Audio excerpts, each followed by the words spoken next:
o'clock, we'll bring the meeting to order. Can we have a roll call, please? Chuck Buffbaum, Here. Scott Hersig, Yep. Jennifer Neal, Here. John Eby. Yep. Ryan Bates, Here.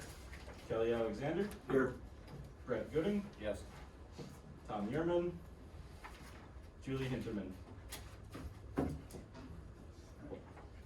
stand for the Pledge of Allegiance.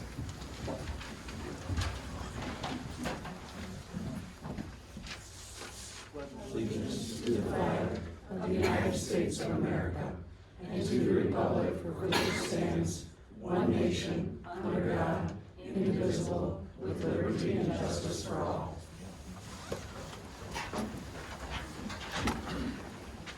All right, first approval of the minutes from February. Any comments or corrections on that? Yes, Mr. Chairman. I have one small correction on the last page of the minutes, page 16, Yep. on the very back, on the bottom, under item number 7. I'd like to read my quote. Rothbaum stated that regarding the master plan, he feels that it is most important to promote business within Emmet County, because if you don't have business, you don't have jobs, housing, healthcare, transportation, or secondary education. He would like to promote business is in Emmet County because we have had a bad reputation for being a hard county to do business in. And then Chairman Ehrman responded to my comment. What he responded with was left out for some reason. It's one sentence, 16 words. It should read like this: Chairman Ehrman directed staff to include Rothbaum's recommendation of promoting business in the Emmet County master plan. I'd like to have that one sentence added back in there. Mr. Chair, Yeah, I wonder if we could review the recording before we add that back in, that's fine. and then we can bring the minutes back at the next meeting, if that's okay with you. Does that work for you, Chuck? Well, I think we should approve them right now as corrected. I don't see an issue with it.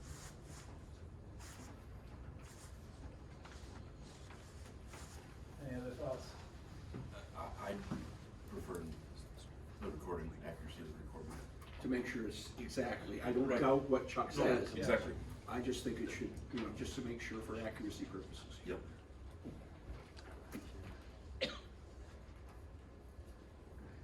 You good with that? You want it in right now? I think they should be approved as corrected.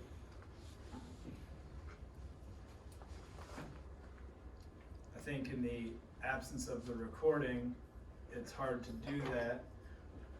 I think there's two paths forward. One could be to include a comment that you recall Mr. Yearman supporting that, but not in the direct quote sense. Or the second option would be to pause and review the tape and include the full language next month.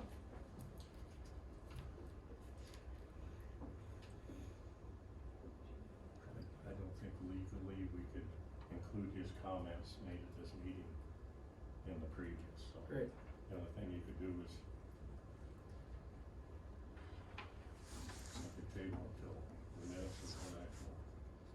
It's not unprecedented, we used to go 5 months without minutes. So I'll entertain a motion to postpone the approval of these minutes to next month, or to accept as presented.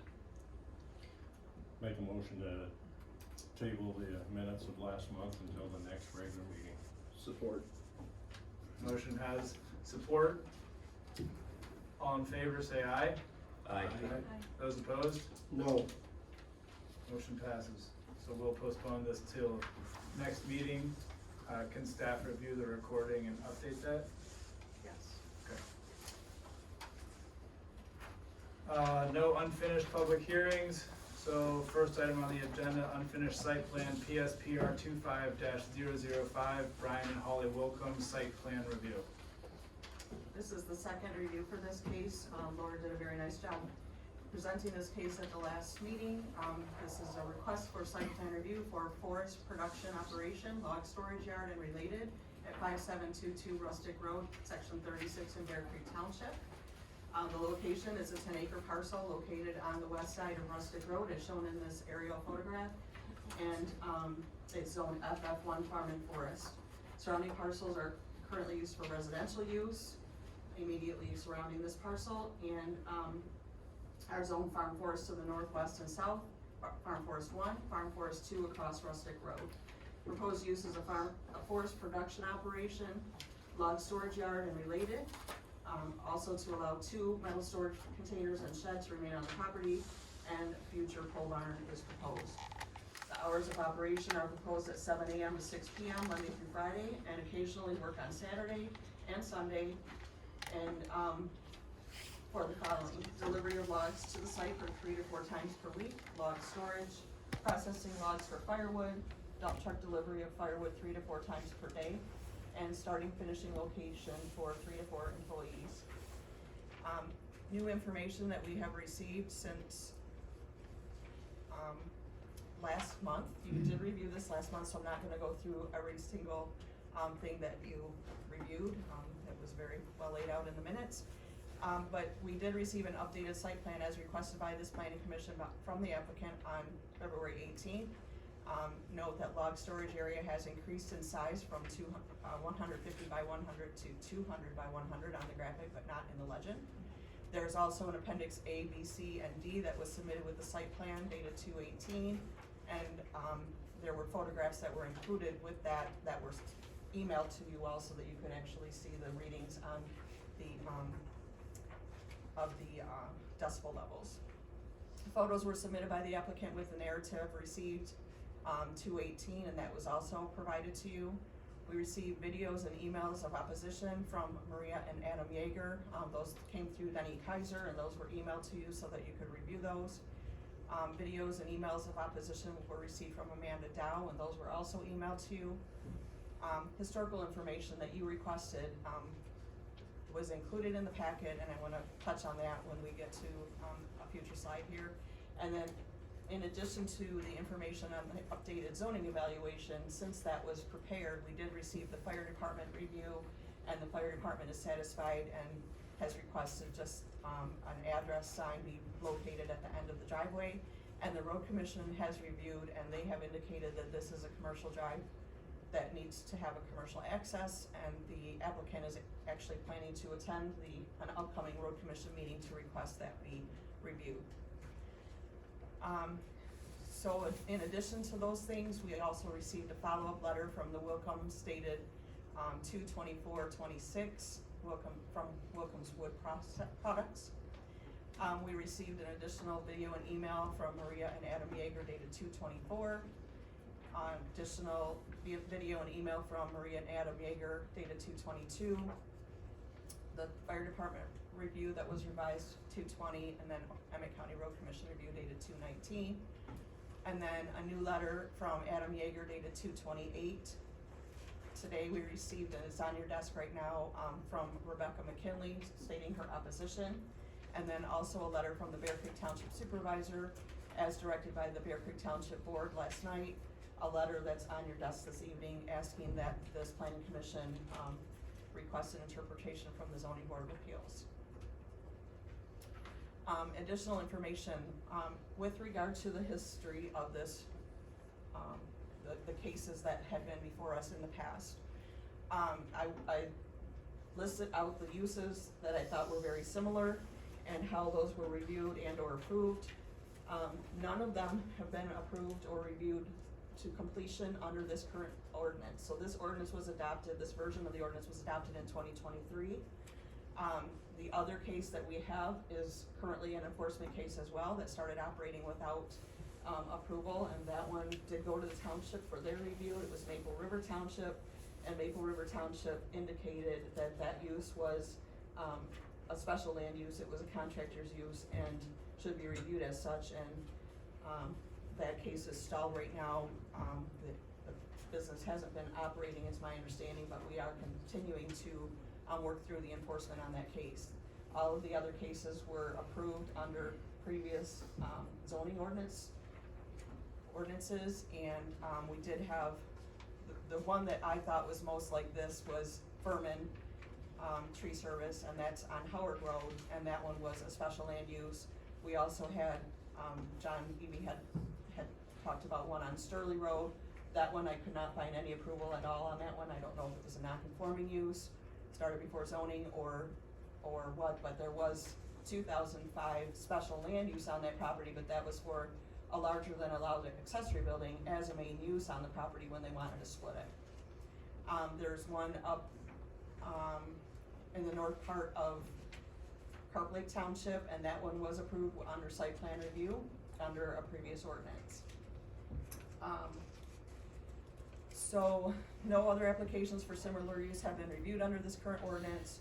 One other similar use, operating in violation of the zoning ordinance located in Maple River Township is on the corner of, Woodland Road and Sand Road. And then there's no precedent because the ordinance has been amended. Each case has to be decided on its own merits, as you know, and each case must be reviewed based on zoning ordinance standards. At the last meeting, Mr. Lochbaum asked that perhaps staff should review this case with legal counsel. I started reviewing this case with legal counsel in November when I was working through the enforcement section of this ordinance. I've since also consulted with legal counsel another, actually 3 times since then. And the Right to Farm Act and it says Fight to Forest, but Right to Forest Act, they do not exempt this land use from zoning ordinance standards. You went through the use analysis very thoroughly last month. So a couple things I wanted to point out. I went back to the definitions from the Webster Dictionary, and that's where I came up with harvesting definition and limited as well. That's gonna be on a future slide here. I wanted to point out that in the definitions, that if there's a word or term that's not defined, it shall be assumed to have the meaning customarily assigned to them. And then any necessary interpretation of this ordinance shall be made by the zoning administrator. And then if an interpretation is needed, that can go to the zoning board of appeals. Here I added in the definition of harvesting, which is from the Merriam-Webster Dictionary, meaning to gather in as a crop. And then limited, characterized by, confined within limited limits or restricted, or characterized by enforceable limitations prescribed as by a constitution upon the scope or exercise of powers.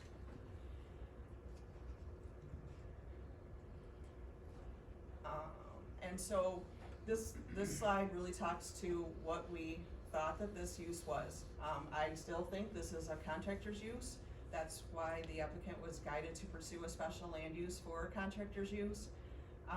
In this particular application, there was a lot of discussion about Forest Products Processing Limited. That was not applied for in this application. It was not on the site plan. It was not on the impact statement, and it was not on the application itself. So this is a request for site plan review. Bear Creek Township Planning Commission did recommend denial, and the Township Board on February 4th accepted that recommendation and requested that the case be denied. And then the Township Board provided the letter that's on your desk this evening. And this review is to be conducted under Articles 8, 19, 20, and 22. So this was a site plan that was reviewed in February. You can see what I mentioned before, the log pile area was 150 by 100, and the updated plan, you had asked for berms. The applicant provided trees and then indicated in the follow-up narrative why they felt that berms were not something that they wanted to install here, and it wasn't necessary. That was included in the entire narrative and the supplemental information that was provided with the site plan. So this is the updated site plan. There do not appear to be other changes made other than that log storage area, and then the trees added in staggered rows, 14 in each area that's listed here on the site plan. So the things for the Planning Commission to consider still are the use. The applicant left here from the last meeting thinking that they had approval of the use. That was the, impression that I got when we spoke. And, I wanna make sure that the planning commission and the applicant realize that did not happen. There was not a motion made. So the planning commission first has to determine if the use is allowable, and if so, then, provide, information that is supported by the zoning ordinance, and then, you did go through the site plan last month as well, and went through each of these topics, and discussed mostly, screening and buffers. So, that's what I have for you. I think I covered everything. Thanks. Any questions for staff? A couple. Go ahead. First question, so you mentioned legal review and that you had, began talking to the county's attorney, when you first started reviewing this case. Is there anything you can share with us about those communications, or? They're reflected in the zoning evaluation and also in the slide that I showed, with regard to precedent, utilizing the standards of the ordinance to make the decision. This slide here.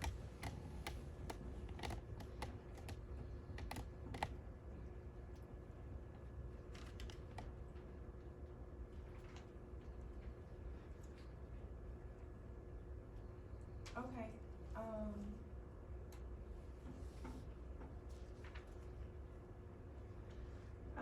okay, and then the second question was, sorry, where am I going? Going somewhere. I'll think of You it. can come back to it. Yeah, sorry. Any other questions for staff?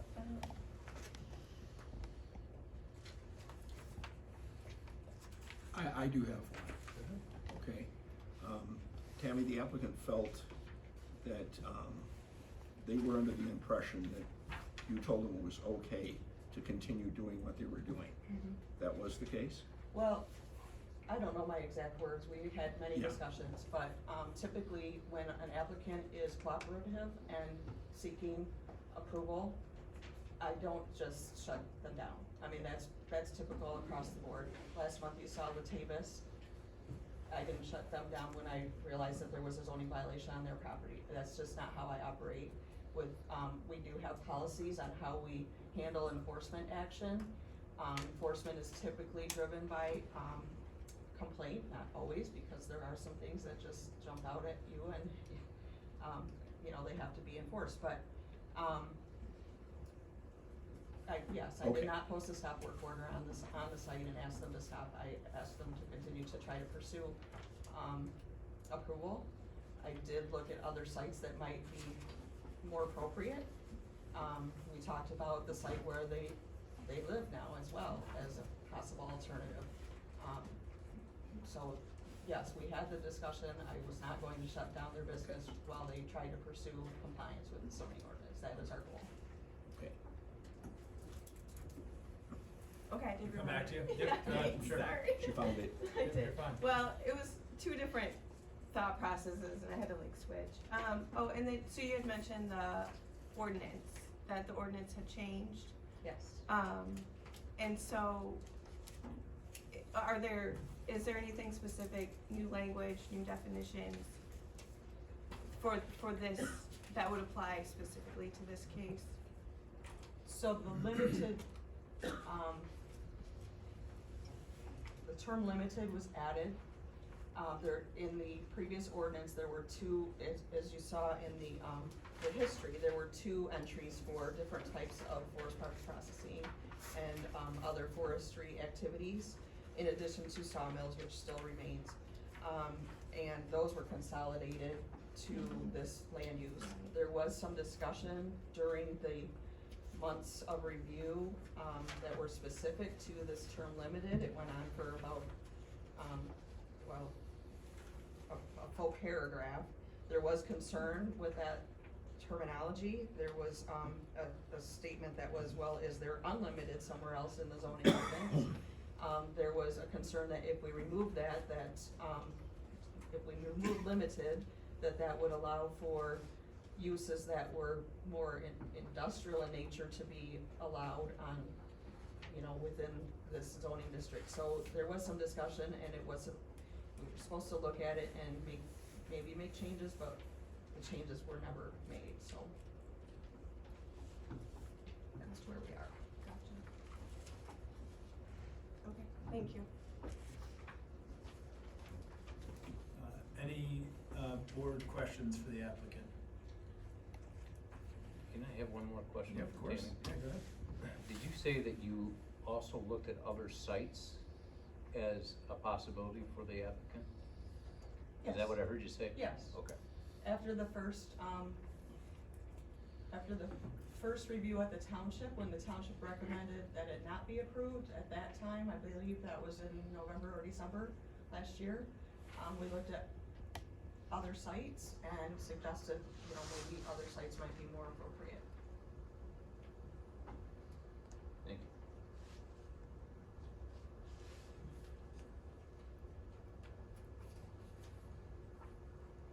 Any other questions for staff from the board?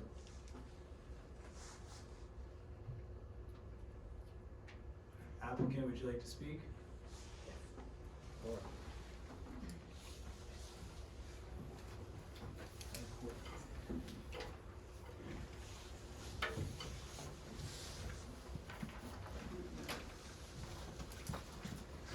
Good evening. It was never our intention, nor could we have imagined, that our use of this property would be like getting to a nest of hornets. We simply bought a piece of property that was zoned farm and forest that allows for forest production operations. Because we understood these activities were permitted by right, we proceeded to move our wood processing business to this site. We have not been sneaking around about this or tried to break any rules or laws that we are aware of. We have tried to treat the neighbors with kindness and respect. Regardless of our efforts, people are up in arms about this. We wish that was not so. It is our understanding from the last meeting that the issue of appropriate use was settled, as Tammy mentioned, and that tonight we would be finalizing the site plan with this board. And that would be because last time you said you were postponing the site plan review. You had gotten to that point and you needed more information for that, and also it had been several hours already. You were postponing that till tonight, so that's what we were expecting. Then last night, we found out at the Bear Creek Township, that the Bear Creek Township supervisor believes that this case has not been handled correctly and intends for the township to appeal the decision if this board rules in our favor. This surprised us because at the prior township meeting, when we were denied, he wished us luck at the county level and said maybe it would be approved. And we agree that the ordinance states, any necessary interpretation of the ordinance shall be made by the zoning administrator. I would like to argue that an interpretation was not even necessary when our operation clearly fits into the category of forest production operations. We all know what a forest is. This ordinance defines the products, which include cordwood and pulpwood, being included in the definition in your own ordinance, and the word operation is self-explanatory. And the word limited does not follow this phrase in the ordinance, the phrase forest production operations. Common sense says this should be the end of the story, but instead it took the ZA 3 weeks to decide what the forest terms meant. Because of those 3 weeks, we did not even have the time to decide if we were gonna appeal or not before we had to spend several $100s on maps for the township. And at the last planning commission meeting, it took over an hour and a half to explain why we did not fit the use. And it seems like we're going over that again tonight. This is really a simple phrase with a simple meaning. We're wondering why it was necessary for the ZA to make an interpretation. furthermore, nowhere in the ordinance do I read that the job of the ZA is to decide if we fit the use. It says the interpretation, but the part about if we fit the use is not the job. And it certainly should not be the ZA's job alone to determine the fate of the application. In the section about the ZA's duties, it states, the zoning administrator shall have the power to review zoning permit applications, find them complete, deny or grant zoning compliance permits, forward the application to the body which this ordinance assigns the power to deny or approve. I believe you guys are this body. Our application was not denied by the zoning administrator. She did forward it to the body which this ordinance assigns, which is you guys. Thus, as the board, you have the power to deny or approve, as I read it. And with all this said, we are here tonight simply to finish where we left off last time and complete the site plan review. We researched all the concerns that were listed by board members last time, and we feel we have done our due diligence in addressing each of them on the map or in writing. Tammy pointed out that we made a mistake there about changing the size of the log storage area. Our whole reason in making the storage area larger was so that the piles could be shorter. We dropped the height and we must have not corrected it on the map, sorry about that. But that was the intention behind making that bigger, was so that the piles could each be shorter. What is the correct height? This, as presented to us, it says 150, 100 by 18. Now it's, the new dimensions, I don't, It says 200 by 100 as drawn, but 200 by 100 by 100 by 12 foot tall. 12 foot. Got it. Yeah. Thank you. And also, it looks like there's lots of neighbors here again tonight. It sounds like we want to, argue again about if this is a permitted by right. If this is permitted by right, then it really is inconsequential of what the statements are of the neighbors, unless they are directly related to the site plan itself. Otherwise, they really should have no bearing in a permitted by use right. So that is what we have. We thank you for your time, and we're happy to help you. Any questions? We're just hoping to move forward. Thank you. Thank you. Any board questions for the applicant? Excuse me, it's my understanding that the road does not fall under the commercial standards, correct? The driveway approach. Yes. And that we're not looking at bringing it to standard, but looking for a waiver? No, I'm going to meet with the county, on the 12th to meet with the commissioners about the driveway. To bring it to standard? Yep. Or Yep. to seek a waiver? No, to come up bring it with to an standard. agreement, to come up with an agreement between the two parties. Okay, then a compromise. Yes. I'm Right. hoping. If not, if there's no compromise, then we'll put it up to their standards. The reasoning behind that is because farms are not required to do the commercial, and we're agriculture and forestry. So that's the reasoning behind we're going to ask. Any other questions for the applicant? Yes, Mr. Chairman, I do have one. If this board required you to put in a commercial driveway and a 6-foot high berm around the 10-acre property with additional screening, would that create a financial hardship on you guys? Yes, Somewhat. somewhat. Okay, thank you. Any Just other so that questions? it's clear, this board doesn't determine whether or not a commercial driveway is required or not, that's up to the road commission. We do ask, what we look at is, does the location of the driveway meet the standards for site distance, and that has been determined to, the site distance has been determined to be met, so this location is compliant, and then the road commission will determine whether or not they need to have the commercial driveway access.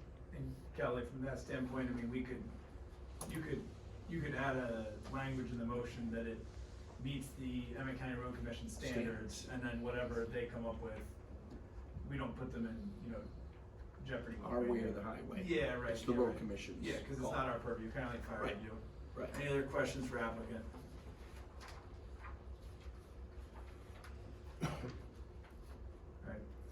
Alright, at this time, we're gonna move to the public hearing portion of the meeting.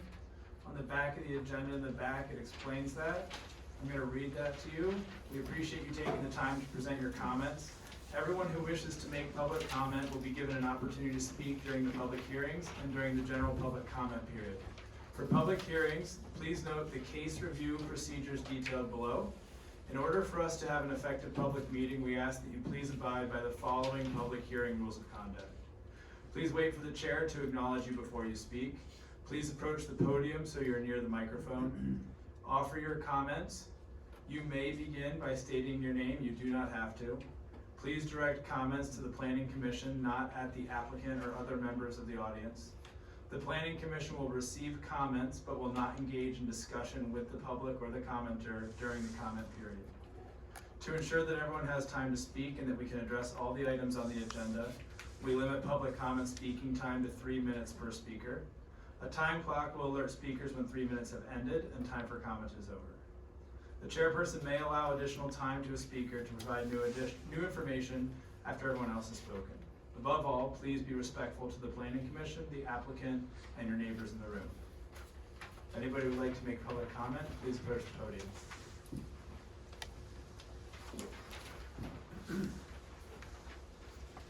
Good evening. My name is Robert Philippi. I live at 5390 Rustic Road. I'm Matt Reed's neighbor to the west. I want to speak to the site plan, what is some things on there and what it does and does not do. That site plan does not address 3 pivotal issues. Given only 3 minutes, I'll try to make this brief. This proposal is for a for-profit commercial processing facility. Let's talk first about damaged infrastructure. My wife and I took some photos yesterday, forwarded them to you via email, so you should have those there in front of you in the materials. Right now, could we possibly get the aerial back up for the entire area showing Rustic Road? Okay, yeah, I just went past it, I think. Okay, I'm going to talk about this corner right here. I live here, Matt lives here. This is Flynn's gravel pit. So I'm going to talk about this corner right here. Note that the gravel pit ingress and egress is here. They have a wide concrete ingress and egress area there, and all of the traffic to the gravel pit ingresses and egresses to the west, which is flat, straight, wide, has wide berms. None of the gravel pit traffic goes around this corner, and I want to talk about that corner. Site plan doesn't address that at all. As you see in your photos, that road's already falling apart. It's a tight 90-degree corner, and it's a blind corner. The photos will show you that. There's not even any vegetation on the trees. Now, what the proposal is here is to bring, I don't even know how many tons, 40, 50 ton. I followed one through Petoskey the other day. It had 10 axles. These log trucks in and out of here, which will have to go around that 90-degree, narrow lane, sharp corner that's already falling apart. There's no way you get one of those trucks around that corner without taking up a lot of the opposite lane. The runoffs are about 2 feet on each side. We took pictures of those. You should have those in front of you. Okay? It's a bad idea. That corner was never designed for commercial or industrial traffic. You're talking about bringing 80, 90-foot log trucks through that corner, what, 2-3 times a week? That's why we have zoning and planning that puts commercial, for-profit processing operations in commercially and industrial zoned areas that don't have blind 90-degree corners. The site plan simply doesn't have anything about an earthen berm. So knowing that I live right across the street, as does Matt and a lot of the other residents here, from the gravel pit, I'm gonna bring the gravel pit up, not to complain about it. I want the record to be clear. I'm not here to complain about the gravel pit. It was there. I think it even predated zoning. I'm not sure. It's grandfathered in. Everyone in the neighborhood knew it was there. We knew there was noise from that, and we felt the purchase price of the property reflected that. So we went ahead and bought and said, okay, we're gonna live with that for this price. So, only as a basis of comparison. Now, the gravel pit, if you bother to drive out there, has a 10 to 12 foot tall earthen berm all the way around it. It's been there for decades. It's heavily vegetated. 10 to 12 feet tall. Now, I'd invite all of you over to my house for coffee in the spring. We can open the windows, and I can tell every time a piece of equipment in that gravel pit, even with the 10 to 12 foot high earthen berm, goes into reverse. Beep, beep, beep, beep, beep. It's annoying. MIOSHA says the backup Claxtons must be a minimum of 97 decibels on all industrial and commercial equipment. That's a minimum. That's a few decibels short of a rock concert, folks. Okay? That's 3 minutes, sir. If we have time, we can circle back. Very good. I have more to say. Thanks. Thank you. Any other public comment on case PSPR 25-005? My name is Maria Yeager. I live at 5720 Rustic Road, and I live directly next to the Willcome log storage operation. I am here to formally object to this business operation in our residential rural neighborhood. When I purchased my home, I did so with the clear understanding that this area was zoned residential rural. The zoning designation mattered to me and my husband. It represented peace, space, and responsible expectations that individual style operations that would not be established beside my home. To me, home is not just a structure. It's a place of safety, sanctuary, and restoration. It is where my family should be able to rest, feel secure, and enjoy our property without disruption. Unfortunately, that is no longer reality. The noise from this operation is not occasional or minor. The wood splitter is disruptive on its own, but the crane moving timber is on another level entry. It is loud, jarring, and carries across properties. It starts early. I have even recorded a video with audio that you should have at 5:34 a.m. on February 18th. It is not a reasonable time for industrial noise in a residential rural area. If you have not stood in my yard while this crane is operating, then you have not experienced what we are living with. I strongly encourage you to witness it firsthand or review the recordings that I have provided to you. This operation has changed the character of our neighborhood. We cannot enjoy quiet mornings. We cannot enjoy peaceful summer evenings outdoors. The quality of life we invested in has been compromised. I ask you to consider something simple. Would you want this business operating directly next to your home every day, early in the morning, through the summer, through your family time? We were here first. We rely on the zoning laws when we chose to live here. Allowing this type of operation to continue undermines the purpose of residential rural zoning and sets a troubled precedent for the future of our community. This is not about opposing businesses. It's about appropriate location, respect for existing residents, and protecting the integrity of our neighborhood. I respectfully urge you to deny continuation of this operation at this location and restore the peace and character of our community that we once fell in love with. Thank you. Thank you.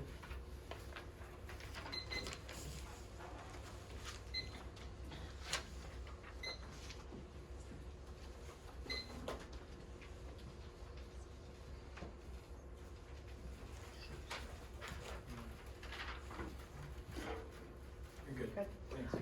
Amanda Dow, 5620 Rustic Road. I agree with everything the first gentleman said, and also Maria. I want to be clear, we have never met the Willcomes. They have never considered us, like they just said in their statement to you. We've never met them, never talked to them. In my personal opinion, I have to say what a slap in the face this is to Tammy and Laura.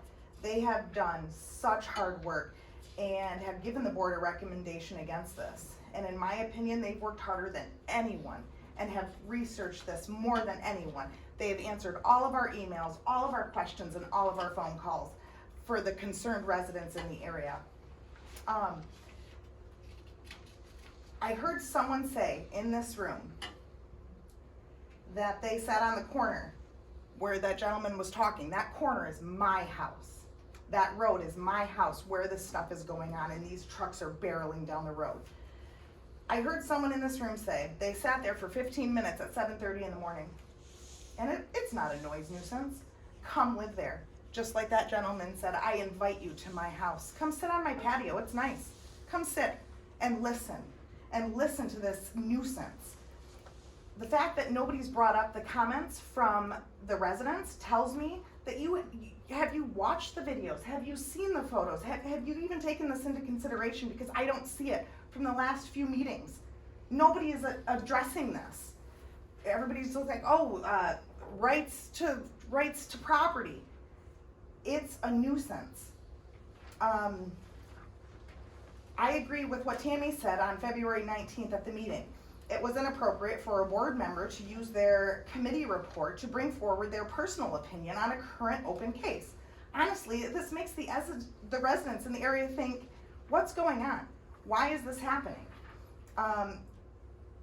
Give me just a second, I lost my, okay, here we go.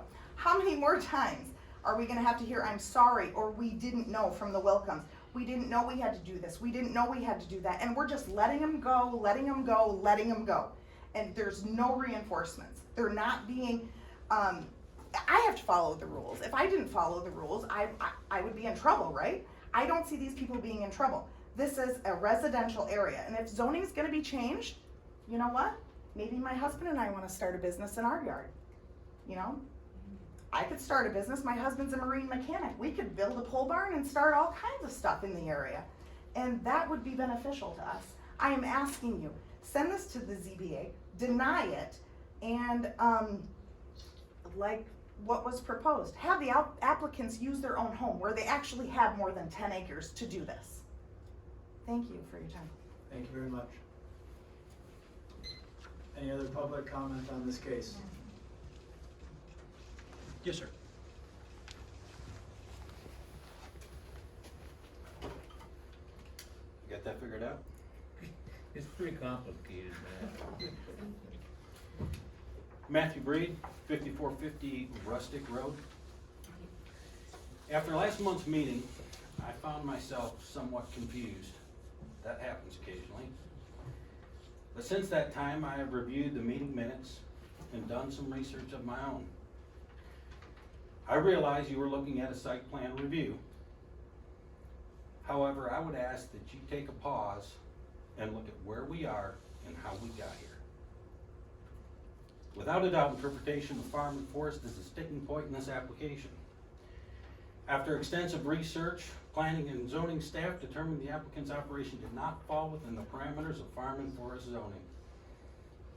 As you know, that determination, in part, was based on the definition of forest production processing. This is found within the ordinance.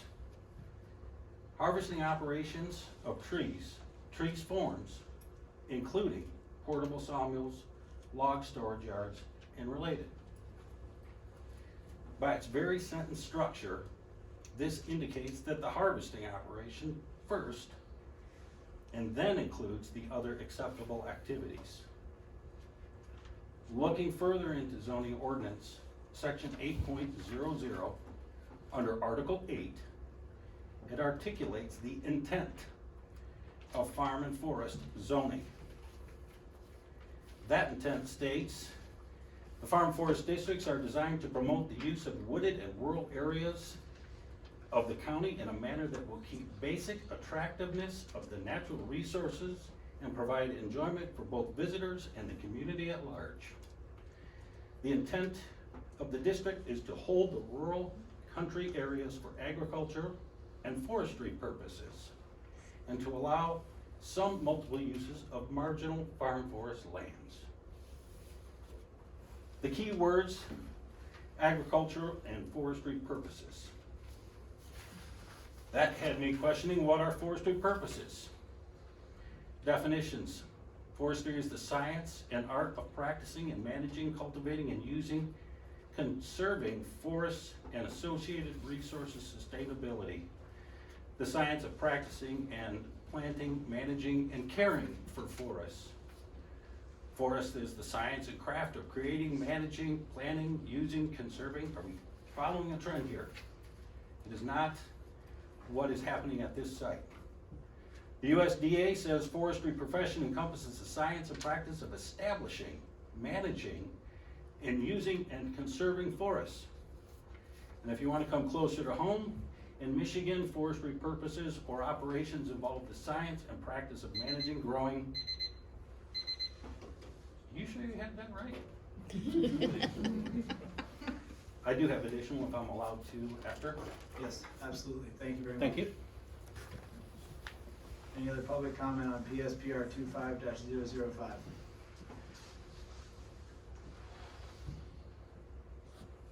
Matthew Dowell, 5620 Rustic Road. I've got a few things to say, but I'd really like to use my 3 minutes for the first gentleman. Can we do that? You don't have to do that. There should be enough time. You can, but there should be time at the end to circle back. Well, I appreciate that. I'll be really brief, and it really hits with, you know, I understand the use by right, but that's for personal. That's not for a for-profit company, and it's just not a good fit for the local area. And I think my wife has said everything else, so that's about it. Thank you so much.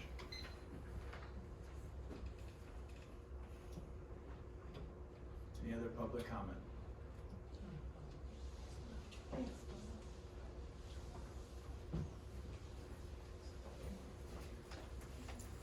Hi, Deborah Still, 5990 Rustic Road. I'm gonna give this another try. Last time it didn't go so well. What I've got to say is, these people work hard for their homes around there, and they've lived there a long time. I've lived there a long time, some other ones did too.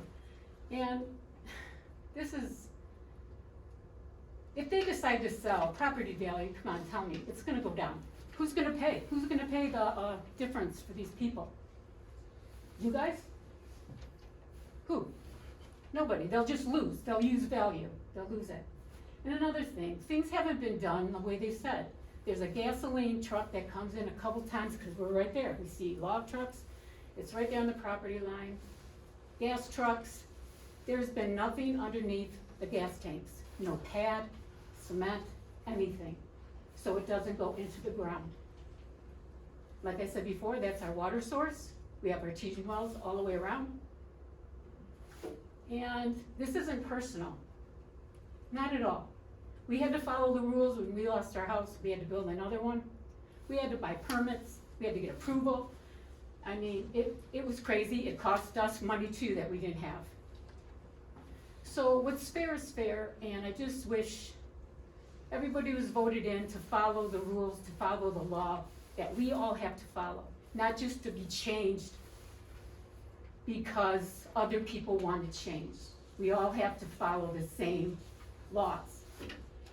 So that's all I have to say, and I hope you guys don't vote personal, but what our laws state. Thank you. Thank you very much.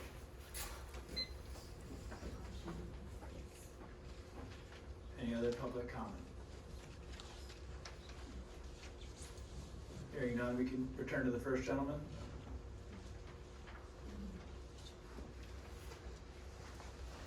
Thank you. Try to pick up where I left off, keep it as brief as I can. Want to build on something else that was said here regarding property value. We knew the gravel pit was there when we bought in. Been there forever. It'll probably be there long after I'm dust in the wind. Fine. It's acceptable. It was acceptable with our purchase price. But no realtor with a straight face would look any one of you in the eye and say, you know, if you've got a for-profit commercial processing outfit next to your house or in your residential neighborhood, that's good for your property value. Said no one ever. So let's keep that in mind. You've got about a dozen properties, give or take, around here, and I don't think any of them are for this. So moving on, just want to follow up and finish on the noise. The 11 hours a day, not only are those backup klaxons annoying, I can hear them over the 12-foot vegetated berm. I didn't see anything in that site plan that had anything to do with a berm or noise abatement. Even with a 12-foot vegetated berm there at the gravel pit, I can tell you every time somebody is tracking a hoe, I can tell you when they're running a dozer, I can tell you when they're running a shaker deck, I can tell you when a dump truck is dumping. Whether it's on the front 40 or the back 40, stand right there on my front porch and I hear it, and it's not that quiet. So 11 hours of that a day, what's limited about that? What is limited about that, ladies and gentlemen? So let's go on to what I think is the most important thing, and that site plan does nothing about public safety. Just this morning, I pulled out of my driveway about 10 a.m., saw a gentleman pushing a stroller, walking his dog down Rustic Road. I walk my dogs down Rustic Road. A lot of the residents, pedestrians, joggers, see a lot of joggers there on Rustic Road. They've got their earbuds in and they're just trucking along. Great. Bicyclists, I ride my bicycle around that corner. And so do a lot of other people. How in the world are you going to justify putting a 10-axle log truck that's 80 feet long around a blind corner with no runoff? It's only a matter of time, ladies and gentlemen, until we have a tragedy there. The joggers are jogging along, they've got their earbuds in, the bicycle have their earbuds in. They can't see it. A moment's inattention from either the truck driver or the pedestrian or the oncoming driver is going to end in tragedy. Hoochoo! That's how quick it can happen on that curve. There's no room for error. Zero. Site plan does nothing for that. So, in closing, I'll say this site plan is impotent because it really doesn't address the real issues with a for-profit commercial processing facility. Do we have, this is an honest question, I'm not being a smart aleck, do we have a dearth of already zoned commercial or industrial property in this county that would be better suited to this operation? I'll close by saying this. Albert Einstein, the most brilliant intellect maybe ever, famously said, "The best solutions are the simplest ones that work." The solution here is simple. Let's not look at this thing through a site plan soda straw. Let's look at it through zoning. Zoning is not looking at one tree through a soda straw. Zoning is the master plan for the forest. Let's zone. Let's put for-profit commercial operations where they belong. Thank you. Thank you. Thank you, sir. Absolutely.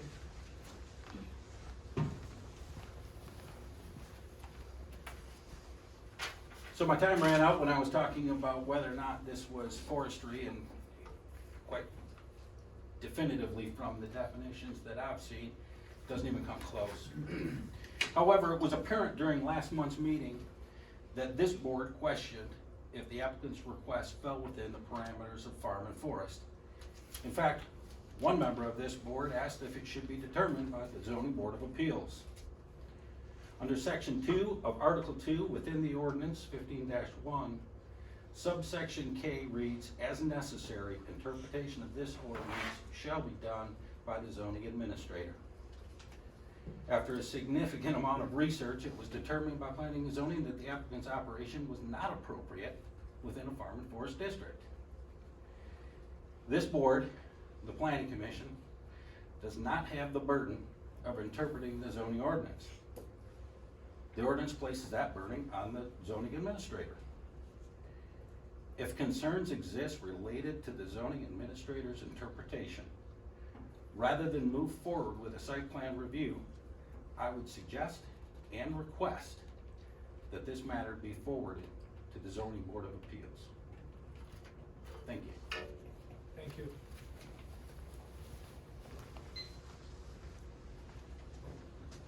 Any other public comment on PSPR 25-005? I'll speak again.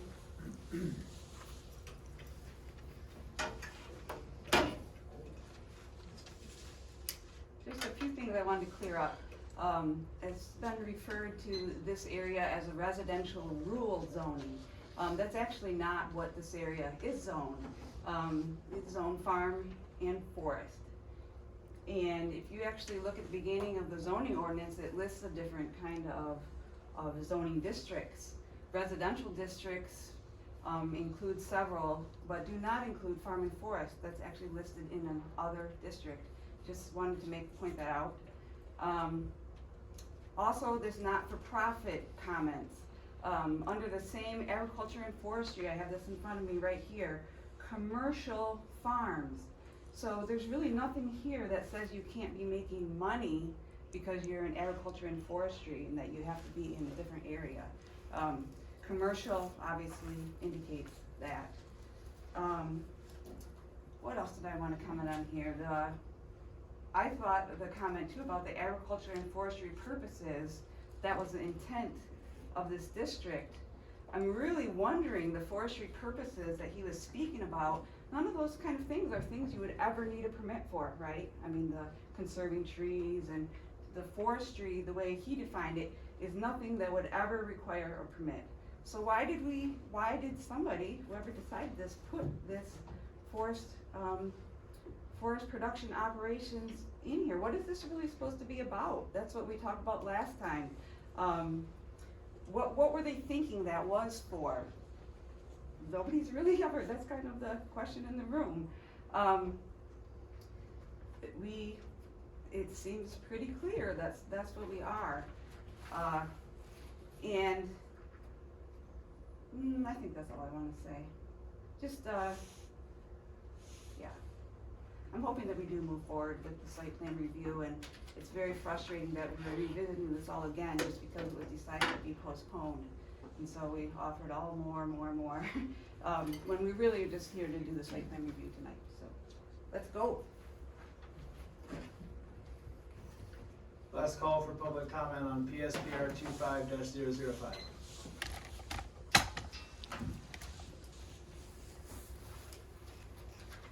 If you do move on with the site plan review, I know that Mr. Erman talked about some kind of creek in this area, and I'm wondering if there was anything addressed about that in the site plan, or I can't, it's not something I can see on any of the maps, but I wanted to make sure that it was still something that was discussed. Thank you.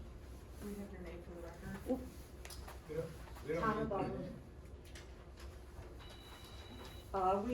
I can answer that question about the creek. In the section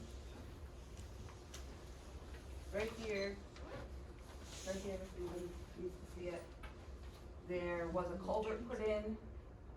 It's not a creek, it's not a named creek, that's something we looked online too, it's not a named creek.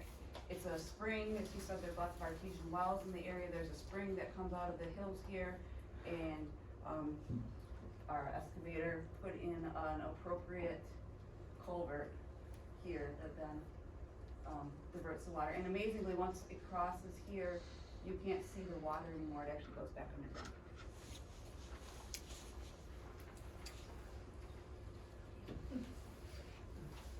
One last time, PSPR 25.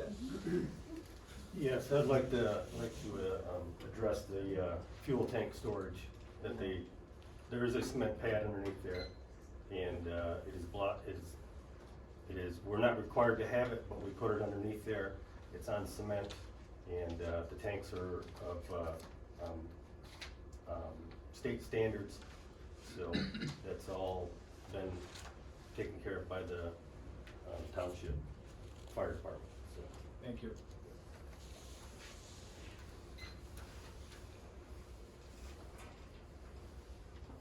For real this time. Last call, PSPR 25-005. Any other comments? Sir, may I have 1 minute? Sure. Thank you again. Just want to sum up here and some questions that I'd like the board to ask itself. First of all, it's my understanding Bear Creek Township has already said no to this. Okay, you know, the people that live in the township, they don't think this is a good idea. And so, if you set the precedent to say we're going to allow a for-profit commercial processing operation in a residential neighborhood, What happens next time with the next petitioner? You're setting bad precedent if you approve this. And the board could be handcuffing itself to bad precedent going forward. And maybe that's far-fetched, but it probably isn't. 6 months, a year, 18 months down the road, how will you say no to the next one? Is that gonna be a metal processing, commercial, for-profit operation in a residential neighborhood? Is it gonna be a fish processor? It doesn't really matter what the processing is. It's commercial, for-profit processing. Don't handcuff yourself in the future, folks, to bad precedent with this one. It's just not worth it. You've got a dozen people in the neighborhood that don't want this, and one person that does. What carries more weight? Thank you very much. Thank you. Regarding that, I would just like to remind you, and I know there's people present here tonight, there was lots and lots of neighbors. I know I wasn't here, but I've heard about it from friends who were here, regarding the large development on Intertown Road that's going in. There was lots and lots of neighbors opposed to that situation, and that was obviously approved anyway.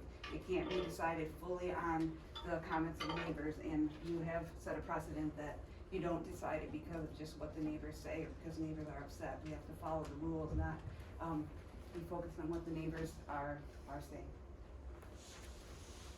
Thank you. All right, with that, we're gonna close the public hearing on this case and bring it back to the board level.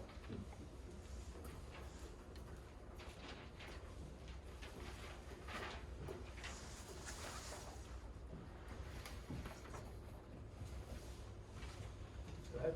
Okay. First of all, I would like to say I'm sorry if you were under the impression at the last minute that it was done. And this was just a formality tonight. Okay, I don't know what was said or done. There was a lot of discussion up here, both ways, but I didn't think that there was any real consensus as to what was going to be done. Clarification, yeah. Myself, okay, speaking just for myself, okay, looking at what the township has done and the hard work Laura and Tammy have done, and more personally, that over this time frame before this meeting, it just seems like you would have been as pristine as you could be about your operations. And obviously there were lapses that existed, and I read your letter, okay, and the reasons, and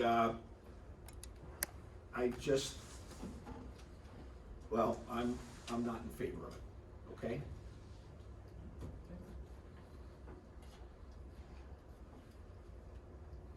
Any other comments from the board?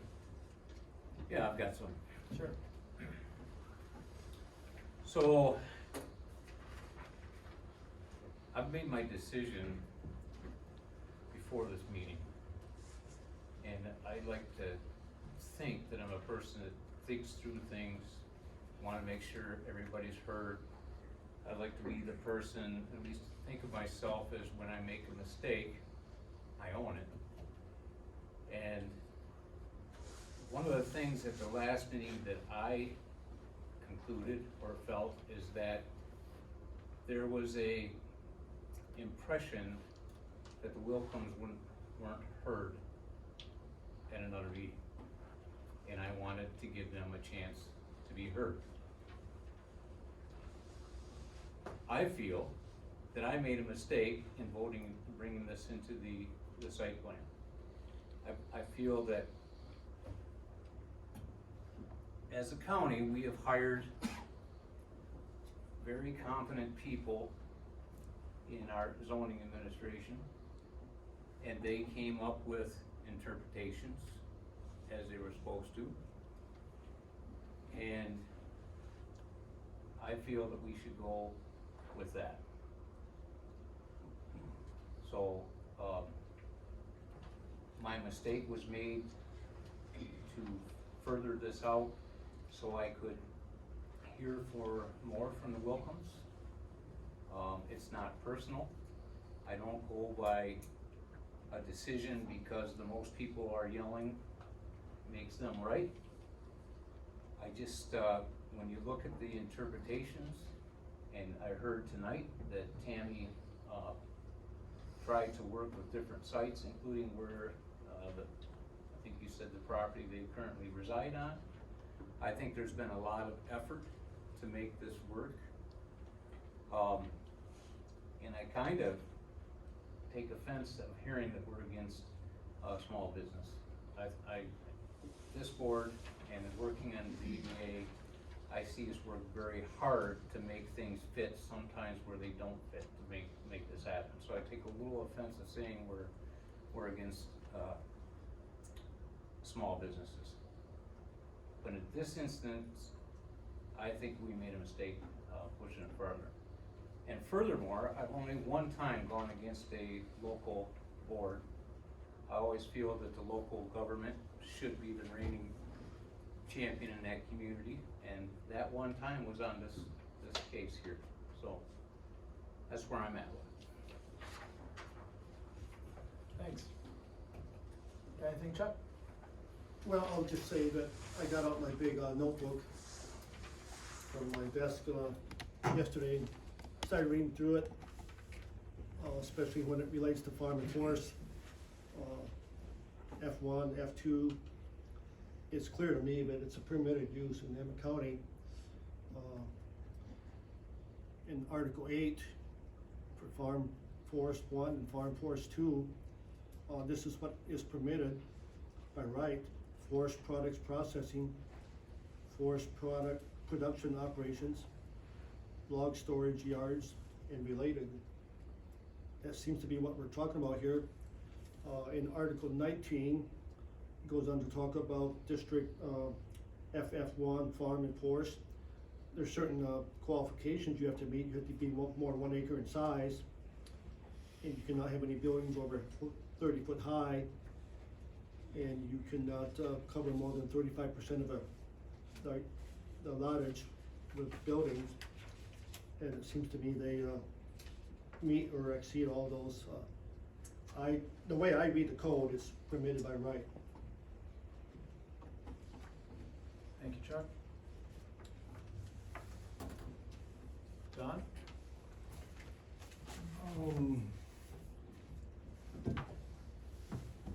I'm sure we can all agree, and we decided at the last meeting, that the code has a problem. And Tammy had this little list on how you define it, and the first one is any word or term not defined shall be assumed to have the meaning customarily assigned them. That's what we went with. But to keep running into words that you have to take your dictionary out and apply it here, and it still doesn't fit. Now, does it belong in farm forest? Yes. It does not belong in industrial and commercial. We don't. These type of uses simply don't work there. The further you dig in, I mean, you go a different direction. You go to on-site harvesting, and all of a sudden accessory uses, they start talking about pallets with temporary units. Well, no one goes to a site, cuts logs, makes pallets, moves everything to a different site. So we have a problem with the code. Where do we go from there? The further I try to make it sense in the code, the more confusing it gets. But what do we do with this case? Do we get help from ZBA? I don't know, but they're gonna have the same problems that we are.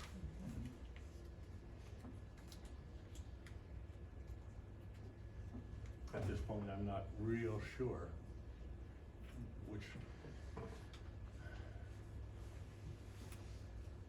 I'm gonna vote to deny, not really postpone, possibly maybe postpone to get the ZBA if that's what we want. I mean, I've tried to interpret based on what it told me to do. But I keep running into things that don't make sense, so how do you interpret that?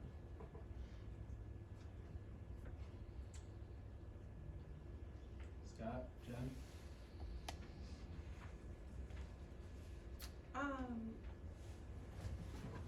We did have a long discussion last month.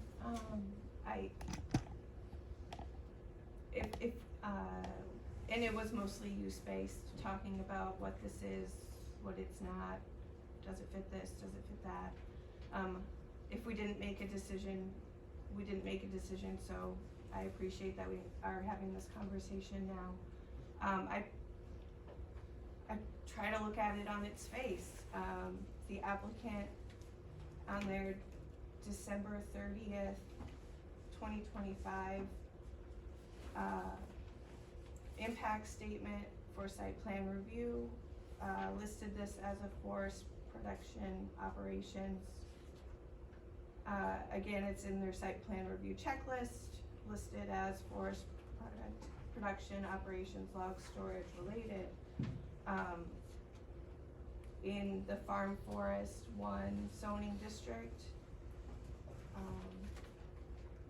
forest production operations is listed as a permitted use. We've said that what's on their site plan fits in with this operation. I don't know, they've given us a site plan that meets additional requirements, talking to the road commission, going through fuel storage, wetlands, staff has provided additional historical analysis. I don't have a lot more questions about this. I think it's fairly cut and dry. Thanks. Anything to add, Scott? For me, there's, excuse me, I'm fighting the whatever that everybody else is fighting too, so. For me, there's two issues, two separate issues, perhaps 180 degrees opposed to each other issues on this case. One is what they're proposing to do on this property allowed. The way I read it, I think it is. The second issue though is it a good idea based on the rest of the neighborhood, the rest of the surrounding properties? I think no, that's probably not a good idea there. I know that doesn't give a whole lot of clarity, but that's where I'm at. The comments that I made last month were all based on trying to follow the ordinances and make sure that that this use fits. I think it does, but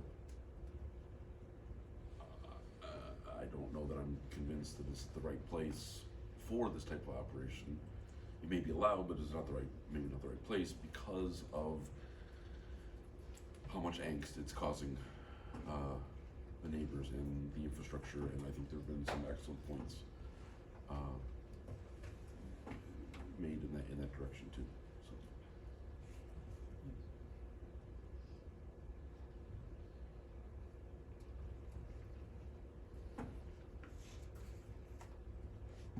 If I could add just one more. Of course.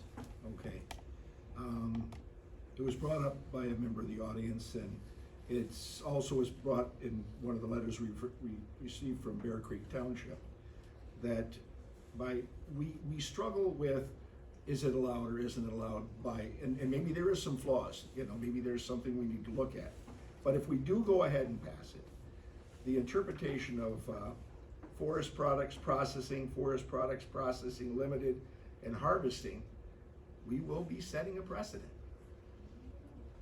And once we do that, that can is open. So that's the last I have to say.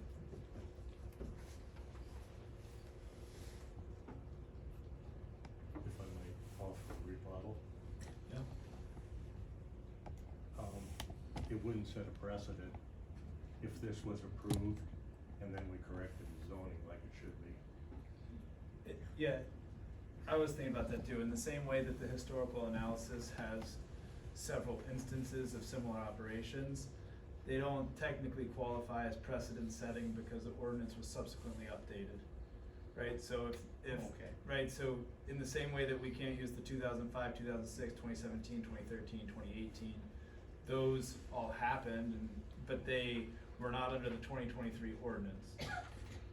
So to John's point, this could be approved without forever changing the fate of this approval in the future. If we agree that limited and such should be defined moving forward, then the first next case of that new ordinance would be unique unto itself, which was the language offered by civil counsel when assessing this case. Yeah, Mr. Chair. Please? One could probably argue that the reason for the change in the ordinance was because they didn't like it before. And there is reasons why they put the word limited in the ordinance and where it was placed in there. So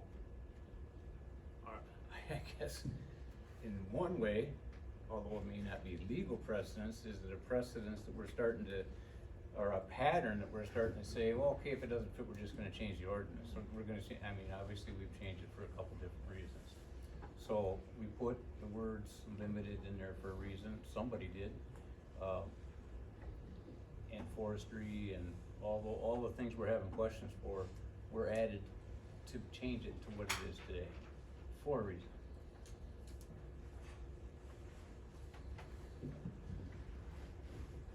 And it was never tested until now. Yeah.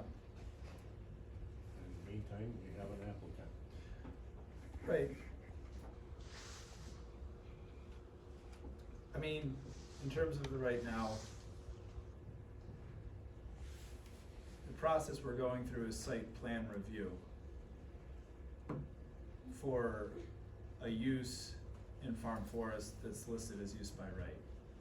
So in that way, we're not really charting new waters and defining what is or isn't allowed. It's defined that it's allowed and we're reviewing the site plan.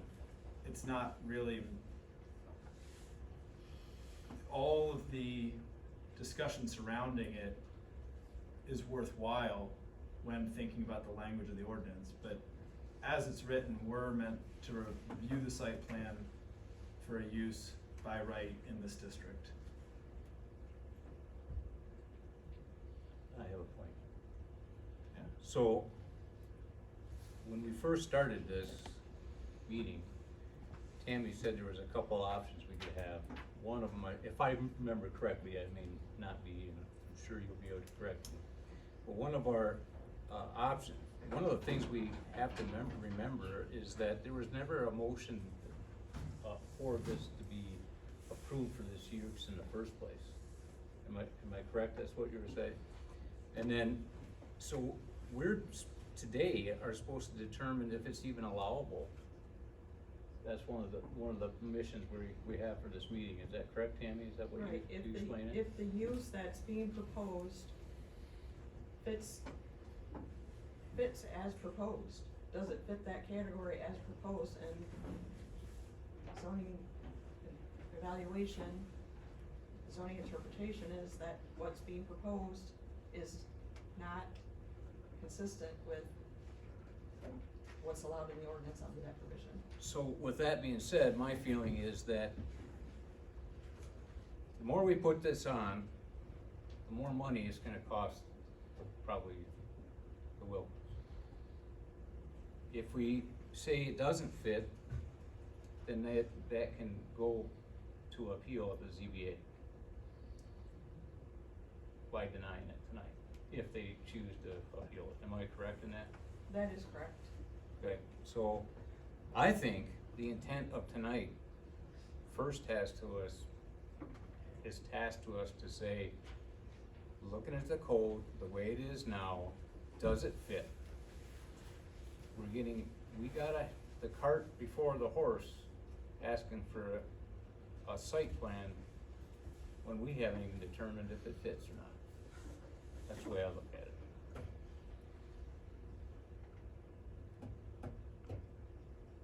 Are you prepared to make a motion?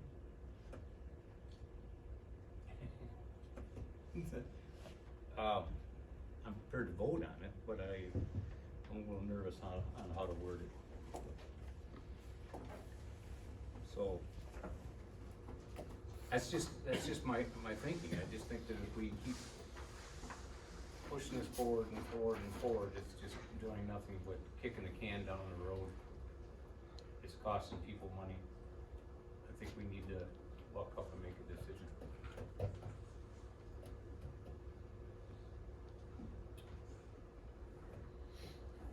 So, I don't know how specific this motion needs to be. I think I would make a motion that we deny it, for, the reasons that it does not, the word limited basically spells it right out in that definition. The word forestry spells it out in that definition. I don't know how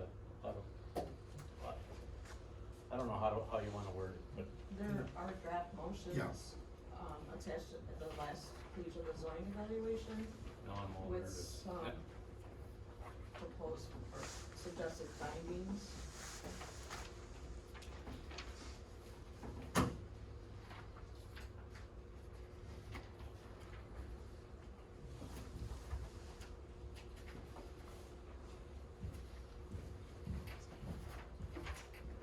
Thank you.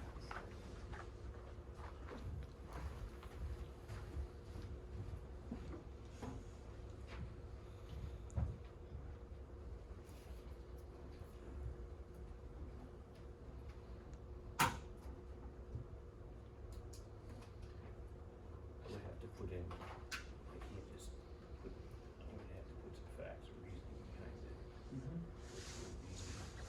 Yeah, you can just use this and say that, based on this, based on that, and based on that. It works both ways. You would just say, Okay, so it does not. Mr. Chairman, I'll make a motion, or I'll attempt to make a motion. I would move to deny case PS PR 25-005 Brian and Holly Willcome for site plan review for a forest production operation, log storage yard, and related use at 5722 Rustic Road, Section 36, Bear Creek Township, tax parcel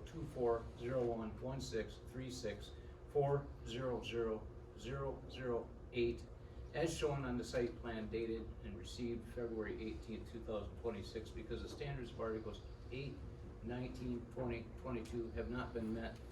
Based on the following, the facts as presented in the zoning evaluation dated 2/19 of 2026, and during the site plan review are accepted as presented. Support. We have a motion and support. Any further discussion? Roll call, please. Willcome, No. Neal, No. Evie, No. Bates, No. Persick, No. Alexander, Yes. Gooding. Yes.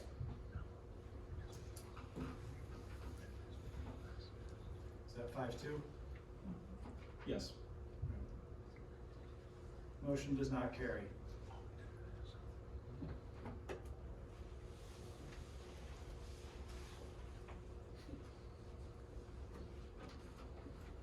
I'll entertain another motion from the board.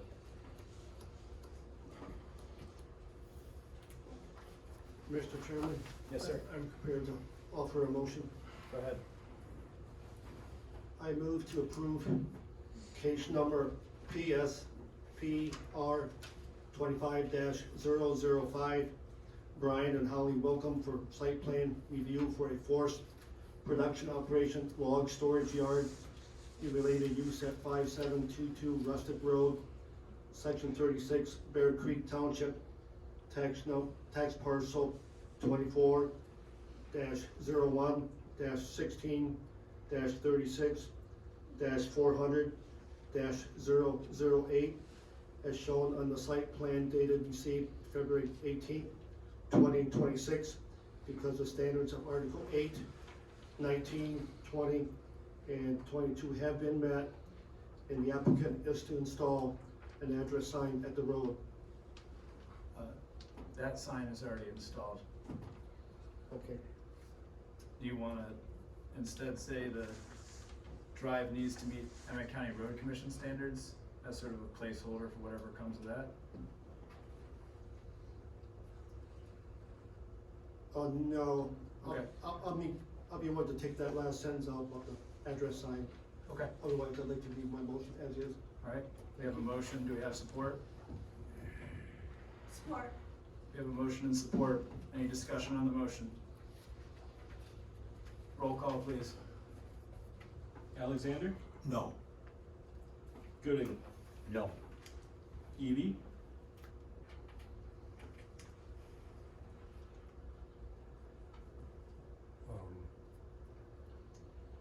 No.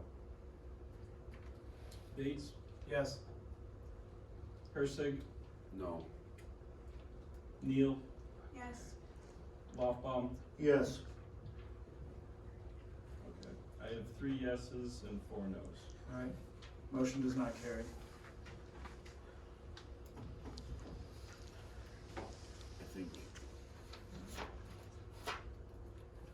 I think in a motion for approval, we need some more detail in there. That's why I said no. That's why I said no. The road commission stuff. We need to work on it. Yeah. Flush it out.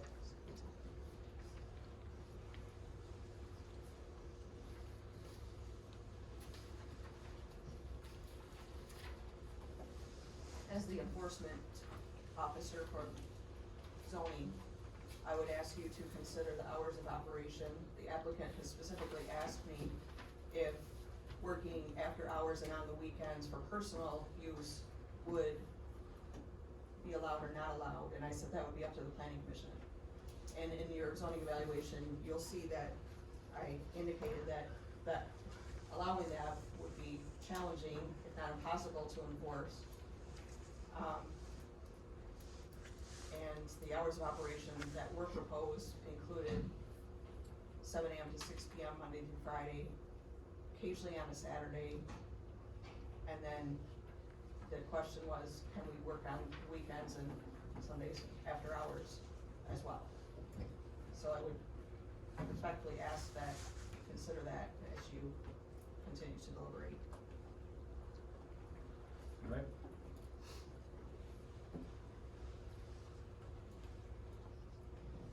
I'll entertain a motion.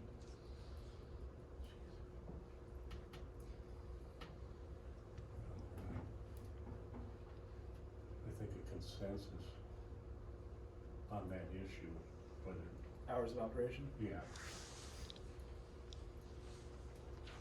Mr. Chairman? Can I speak or not?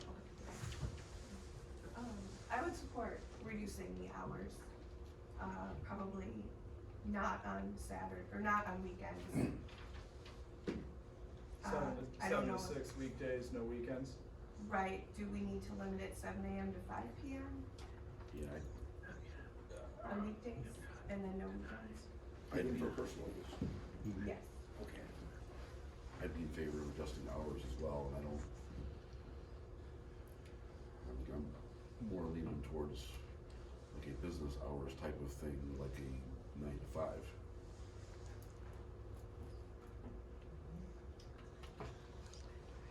You can modify the motion however you choose. I'm not proposing a motion yet. Well, we don't need any poison pills, so that's the idea of getting a consensus on the conditions.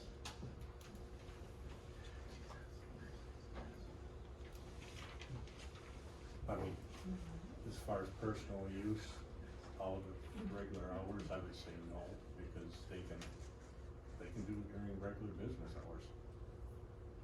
Well, the question would be, Enforcement. how do you enforce that? Well, that's the thing. That's the security That's what in I'm saying. limiting, the security and not allowing personal hours is it's clearly enforceable, because if something's happening, yeah, something is happening. Right? If there's a personal hours clause, something could be happening, and then it's a he said, she said on was it personal or not.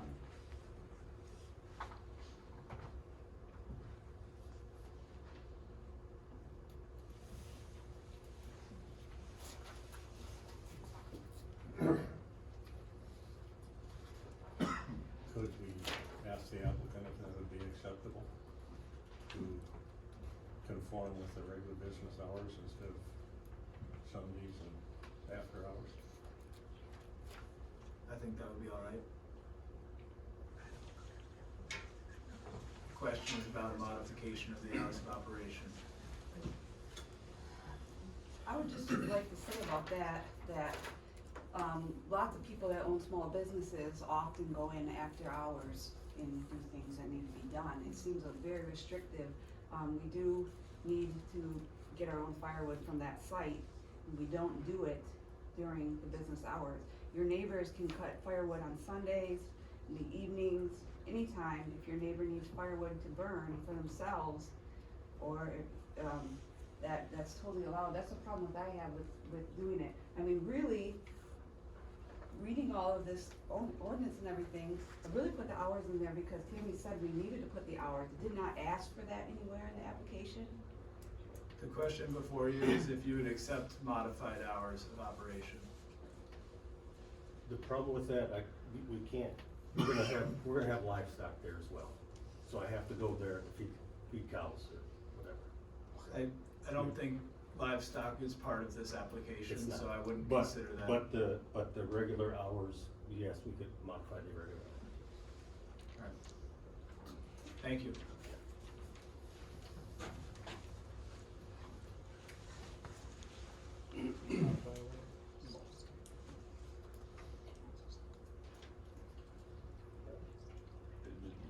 Just want to clarify, okay, so you'd be okay for the log operation of doing like you'd be okay with the log operation for doing like a 9 to 5? Not 9 to 5, that's, I mean, 7:30 to 5. I don't know anybody who starts work at 9 o'clock. I mean,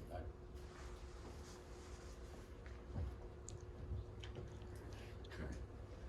This type of operation tends to push the food, it's temperature, et cetera.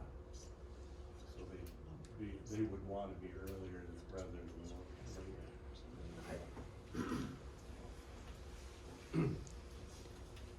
I think regardless of start time or end time, I'd be hesitant to support anything that's longer than 9 hours. I would say in 2026, 9 hours is a normal work day with the half-hour lunch. What those 9 hours, I think, could be debated, but I don't think I would support going longer than 9 hours.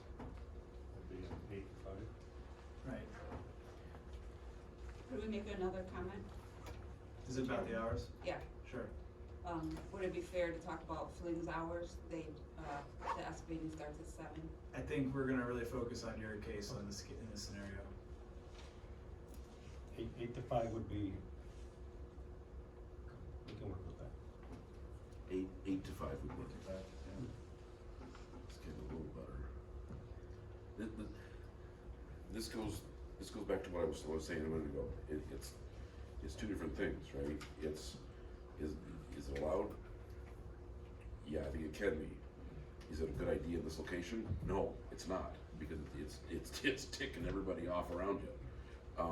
And it's stressing the infrastructure. So anything that I would support to allow it has got to have parameters, and I'm afraid that putting enough parameters on it is not going to allow you guys to conduct your business the way you want to. I mean, berms and driveway and hours and shielding and all that stuff for me has got to be in there. If we're talking site plan review, I mean, it's got to be, and work safety stuff as far as the sidewalks and the gas truck and all of those factors have got to be, for me, check. Before I would vote to approve a site plan.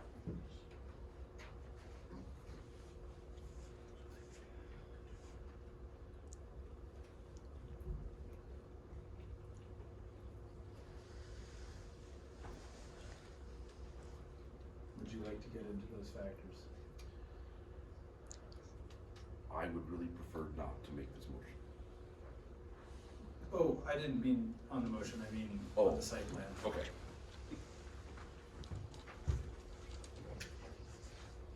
The updated, I'd be happy to read through the updated site plan. That'd be helpful. Sure. So the updated site plan says address sign will be put in place at the roadside. I can confirm as of yesterday that sign is there. Site lot zoned FF1 Farm Forest, it is. There's neighboring properties to the north, west, and south of the site are zoned FF1 Farm Forest. Neighboring property to the east across Rustic Road is zoned FF2 Farm Forest. There's an aerial map provided. The entryway to property will be compliant with road commission standards.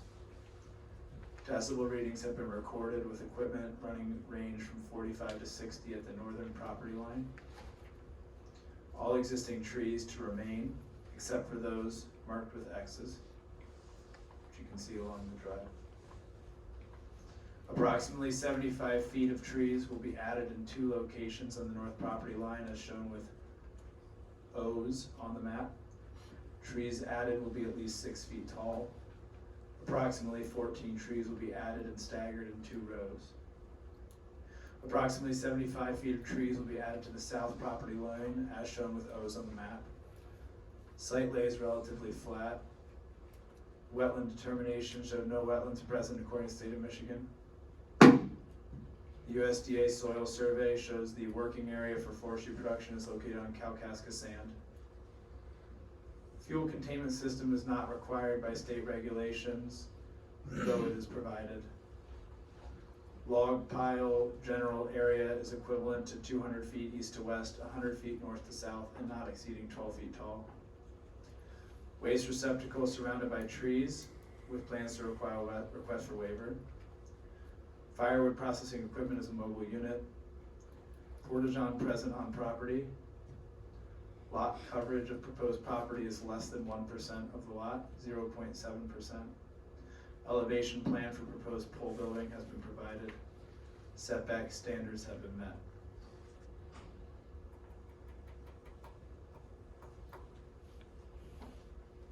The other items for further review and conditions per the zoning evaluation are walkways needed from parking areas to building entrances. If you recall, that was discussed last month and determined at that time that they were not. We can revisit that.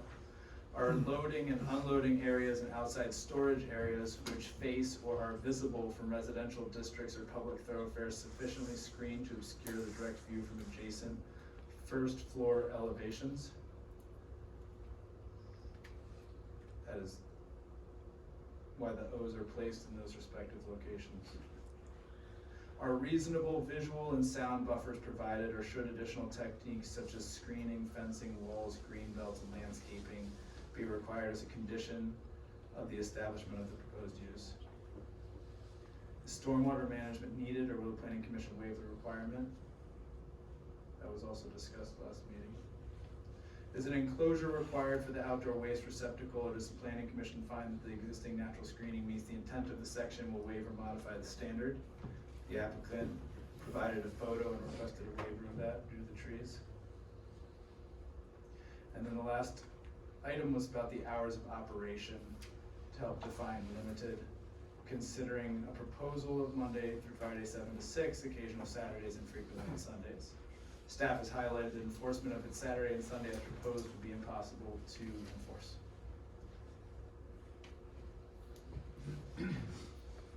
So if we want to work through the list and develop consensus or not, the question would be, are walkways needed from parking areas to building entrances? At At this time, there's no buildings, but there are 2 shipping containers, which I suppose count as building, and a proposed pole barn. So we could start there. Do we think we need walkways? I see no practical use. Say again. He sees no I see practical no use. Oh. Because this is not a walk-in customer oriented business. Fair, okay.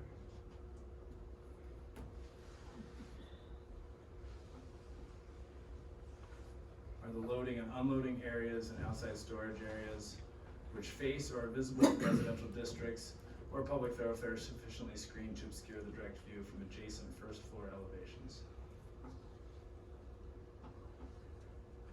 Do we think the existing trees plus trees as proposed meet that need?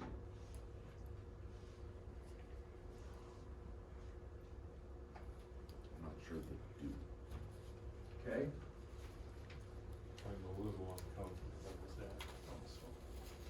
alright. What would we like to see?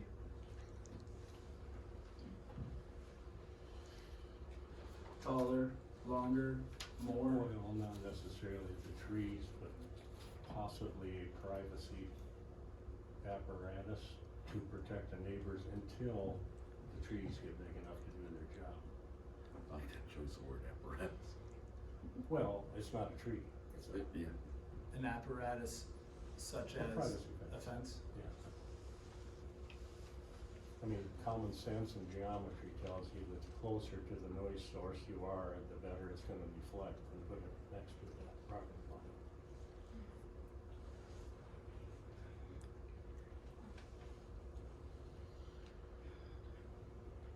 I mean, farmers do it all the time. It protects the cows from the wind, et cetera.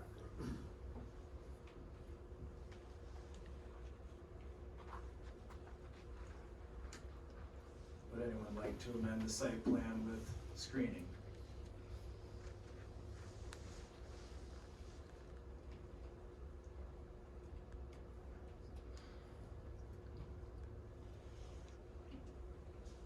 Spoiler alert, the next item is about screening as well. Are reasonable visual and sound buffers provided should additional techniques such as screening, fences, walls, green belts, and landscaping be required as a condition of the establishment of the proposed use? Yeah.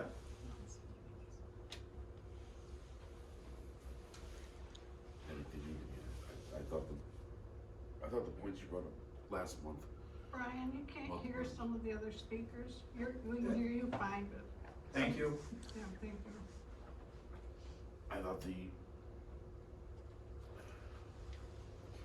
I think those items do need to be added. I think the points you brought up last month about berms, et cetera, I thought was a viable solution for that. Had some issues at the southeast corner of the lot. I'm very concerned about the hydrology issues. And I don't think we should be moving dirt down there. That's a good point too.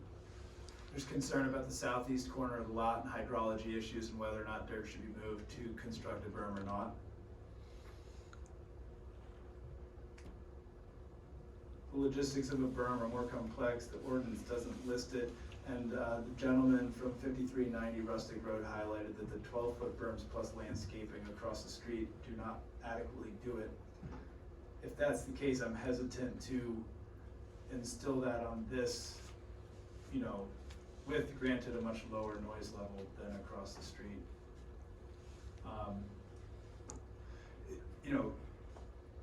John, would a fence plus the trees as provided feel more satisfactory? I think eventually the trees, I think my point last month was we don't wanna be messing with the trees that are already there and tear them out and put a berm. Yep. So the site plan as presented states that all existing trees to remain except for those with X's. If you've been to the property, you know that the trees that exist are somewhat significant on the property, almost half of the lot. So you have a southern preventative screen proposed at 75 feet with trees just adjacent to the driveway. And then 2 on the north, in between that outcropping there, to screen from those. Am I hearing from the board that there's a request to have a privacy fence to support the screening from those trees as they grow along the north border and the south border where trees are not present?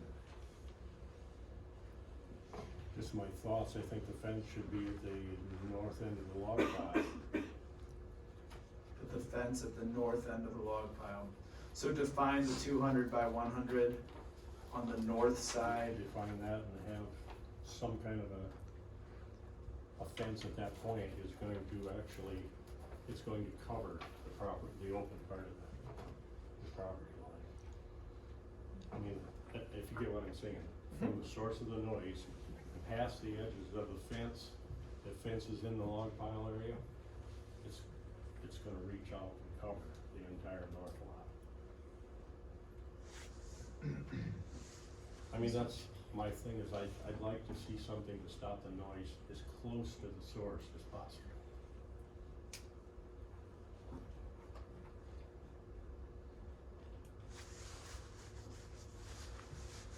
So that fence along the north side of the log pile area that you're discussing would be to support noise reduction and to support the trees, 2 75-foot sections. Well, screening and noise protection. Screening and noise protection.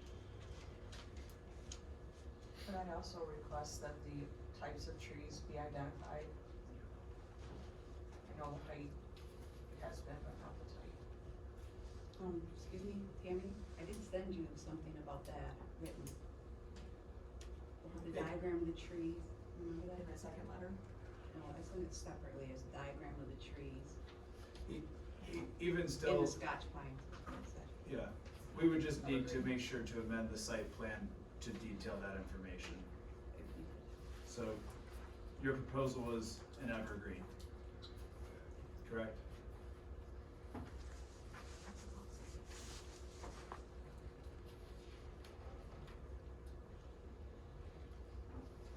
Okay. Walkways needed from the entrances, no.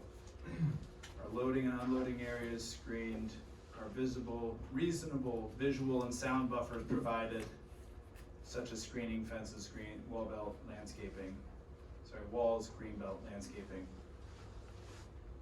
So what's been discussed, as I wanna update this as it's discussed, is that wherever there's an O on the site plan indicating a tree, shall be an evergreen tree of 6 feet tall, as stated, at least 6 feet tall. And then a proposed privacy fence along the north edge of the log pile area. Those are the modifications. Need height. What height would you like on the fence? I like as tall as the logs. 12 feet? I could go with a couple feet less, but I think it should be up there. And that's gonna do a whole lot more than a berm on the north property line. Does the fence need to be the height of the logs, or does it need to be the height of the equipment generating the noise? Like the log at the. Well, that would be the screening part. Got it, okay. I mean, that's not without precedent, because we've lowered gravel piles Sure. to stay below. Would you rather see a larger log pile area and cap it at 8 feet? That's gonna make it,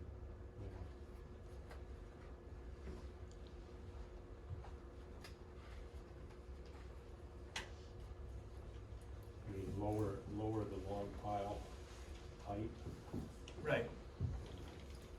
They lowered it from 18 to 12.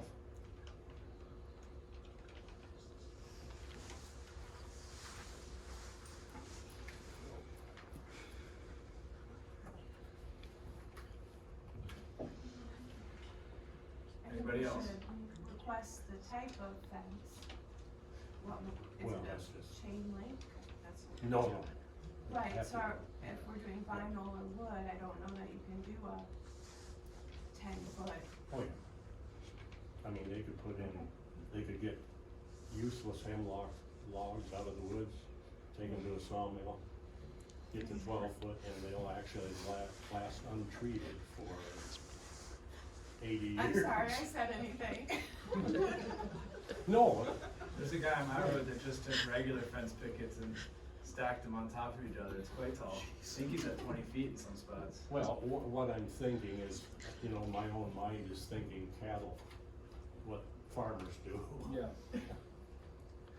So we need a fence definition, a defined fence, material and height for that area along the north edge of the log pile, if that's what we'd like to propose. But it has to be solid. It could be wood, it could be used roofing steel. Doesn't matter, just so it's solid. Do you think privacy fence would capture that? That's not, no, it's not really there. Okay, what term would you like to use? Solid fence? You're right.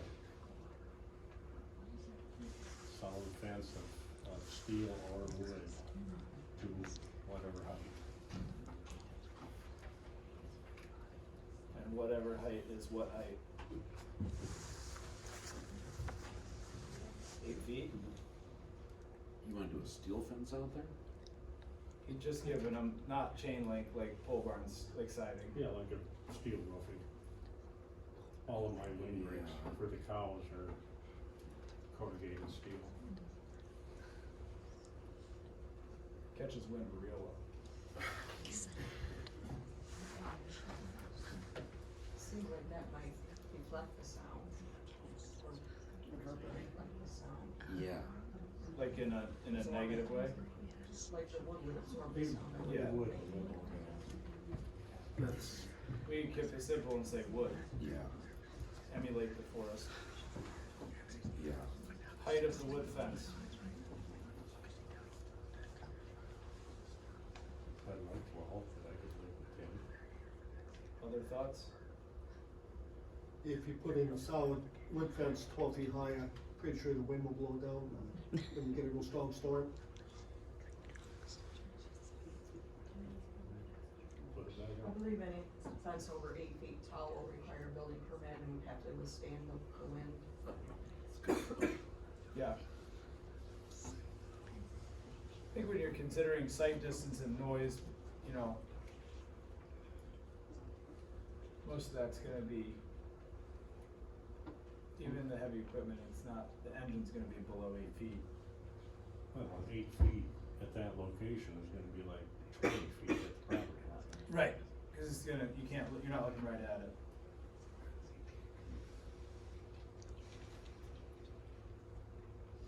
Is 200 feet adequate for that fence, or would you like to see it go wider than the pile? Wider than the pile. Alright, how much? And taller. I'm not comfortable with 8 feet.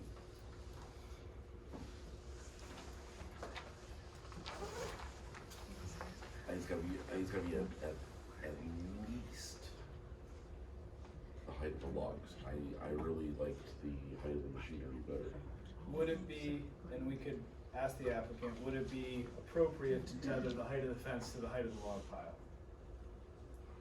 So say, if they're gonna maintain 8-foot log piles, they have 8-foot fence, if they want a 12-foot log piles, they do a 12-foot fence. I see where you're going with that. They run their business how they want with piles of their height, and they decide what fence screens that pile.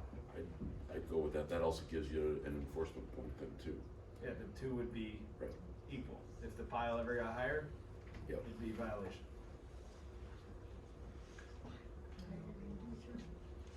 Yeah.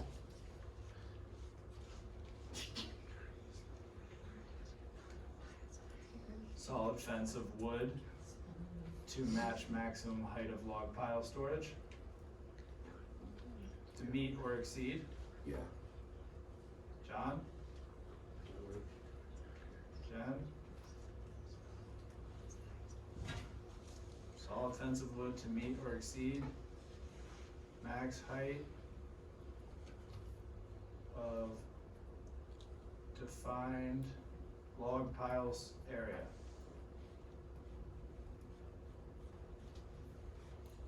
Chuck? How you feel with that? I'm not really in favor of, making them putting the fence higher than 6 foot. Understood. The log pile area is 200 feet east to west. Is there a desire for that fence to be wider than the 200 feet? And if so, how much wider? Getting close to the woods. I mean, we have to have some kind of access. Yep. You're talking on the east side there? I mean, if you have a grass fire, do the fire trucks have to crash through the fence? You have to have a setback. And it looks like that would be. You know, I'm not always a fan of such restrictive language when things have a tendency to evolve, but I like tethering it to the use. But feel free to shoot this idea down, but what if the fence along the north side of the log pile area was to be 10% wider than the log pile area on the east and west edge? So whatever width it is, listed 200, but if it stays less than, it could be less than, but it would need to have an additional 10% on either side to capture the corner screening. Is that too complicated? For enforcement's sake, I would suggest if you're going to do that, just make it 240 or 250. Okay, because we know the 200. Got it. How does 250 feel? Fair. Okay. All right. Walkways needed. No. Loading and unloading areas and outside storage are visible from residential districts and public thoroughfares sufficiently screened. Reasonable visual and sound buffers provided. The notes I've made to amend the site plan based on the conversation of this board are that all trees listed by O's, approximately 75 feet of trees in 3 separate locations, should be at least 6 feet tall and evergreen in nature. A solid fence of wood to meet or exceed the maximum height of the defined storage pile, log storage pile area, a minimum of 250 foot in length east to west. Does it make sense to add additional fencing down on the south side there where those trees are gonna go? That house that's right next door is right next door. Yeah, along the drive there? Yeah. It could be. Do more good though in the bottleneck. Right. I had that thought. I mean, the bottleneck there includes a lot of vegetation. I mean, it's already partially screened, if you just get that bottleneck and get some low trees growing in there. And that would cover, cars going by the road also. Not just the neighbors, it would protect the neighbors and anybody going by. You're talking about adding another fence spot in that bottleneck? Yeah.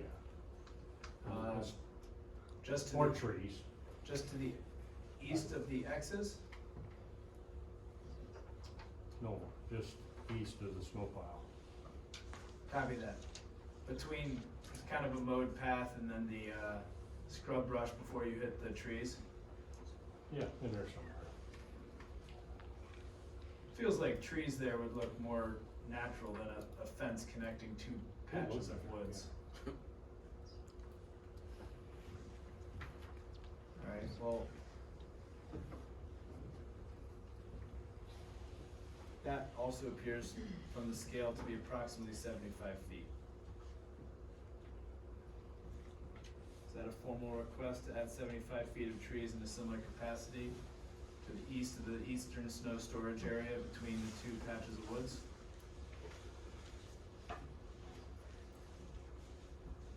Yeah. Okay. Anything else on screening or buffers, visual or otherwise?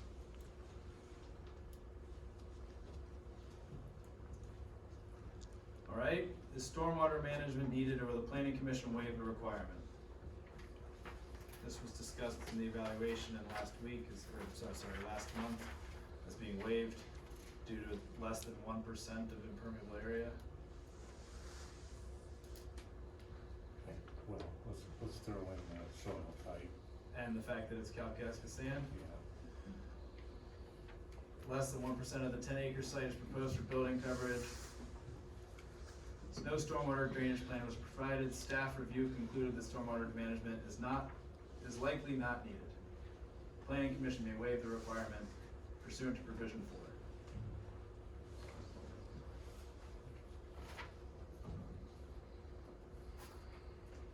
Is there consensus that that's appropriate to waive?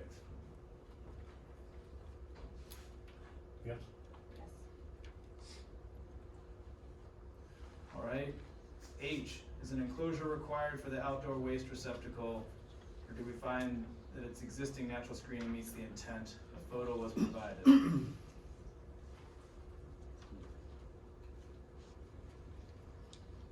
can waive that as well, or we can require it. It would be at this point behind a set of 75 feet of trees, 2 sets of 75 feet of trees, a log pile, an 8 to 12 foot fence, and the existing trees.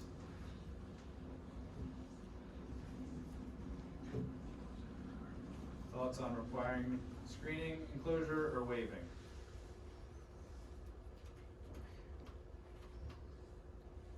Chair, Yes, sir. instead of this great big huge wood fence on the north side, what about just allowing them to plant evergreen trees there for screening and noise control? Would that make more sense? I think there's a path there. The conversation seemed to surround the trees along the north property line. We're doing more for a visual buffer, and that the fence would provide a more immediate sound buffer, is my understanding of the conversation.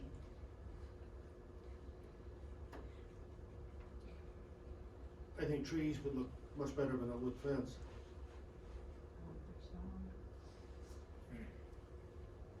I think the conversation was that the trees would be required as well as the fence. The trees that were proposed by the applicant, and a fence would be in addition to the trees. Yeah, as I understand your comment, Chuck, you're talking about the 250-foot fence that's in addition to the trees. Perhaps that fence in addition to the trees is trees in addition to the trees. Is that right? I was talking about the big wood fence on the north side of the property that you want to be 250 feet long.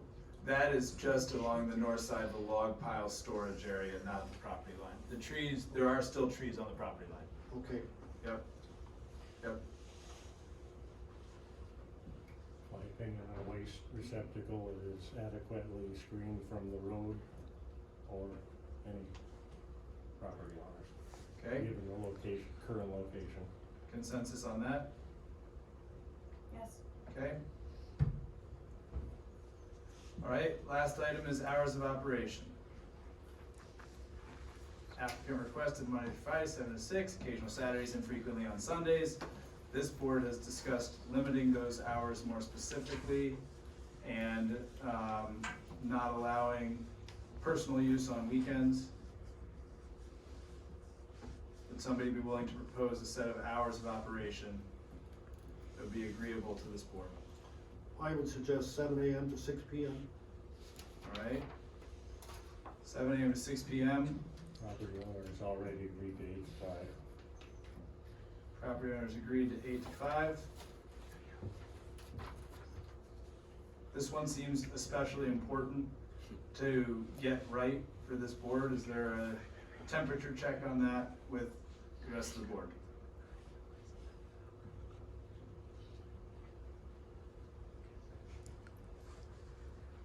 Jen, your thoughts on 8 to 5, 7 to 6, or something else?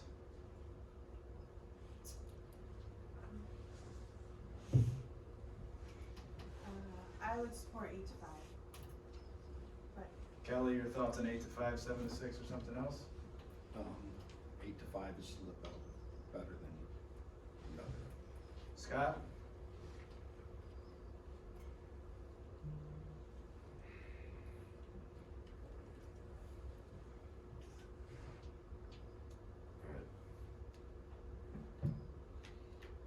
I don't like the early morning stuff, and everybody's definition of early morning is different.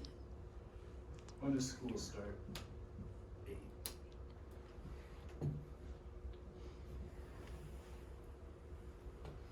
That's a good point.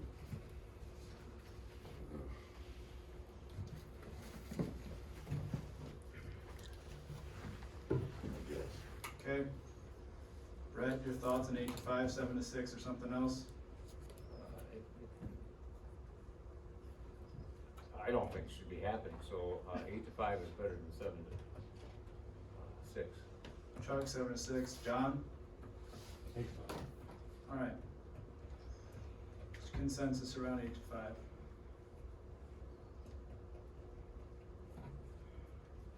That works through all the items in site plan review.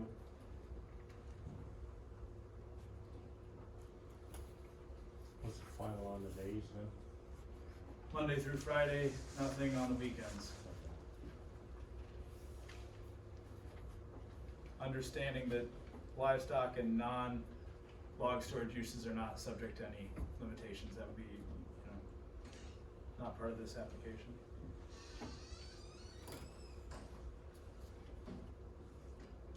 Because I have a question on the livestock comment though. And I don't even know how to ask the question, but It's not germane to this case.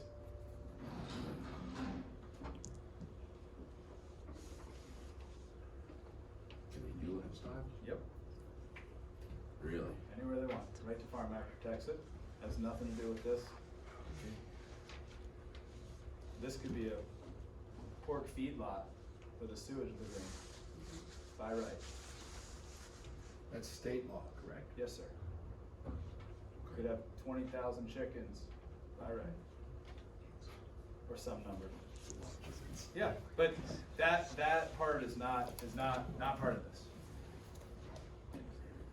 I apologize for not knowing what I'm about to ask here with clarity, but decibels, is there a decibel limit?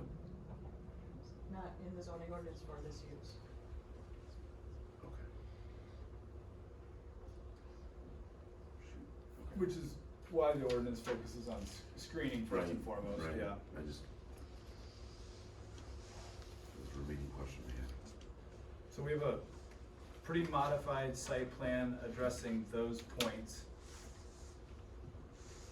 Are there other concerns that the board would like to address? I'm sorry, a little clarification. Yeah. We didn't vote to deny it, and we didn't vote to approve it. That's correct. We have no So what active is- motion. So What is this? if one of us was to make a motion, it would include potentially all these things, and then we'd decide if that was sufficient enough. Right, so the reason the motion to approve didn't pass was board members had concerns about the site plan. This conversation was an attempt to dig Address through the those. site plan to see if that changes the result of any future motion.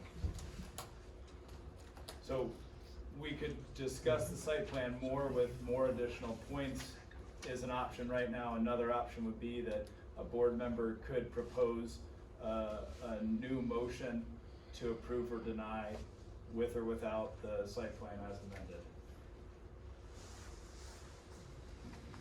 And there's nothing within our purview as far as the surrounding infrastructure, as far as That's correct. the road and et cetera, et cetera, et cetera. Public road. County road. I mean, I would make that distinction, Yeah, that it, yeah, I mean, it, any truck could drive on that road at any time for any reason, not pertaining to this use, right? True.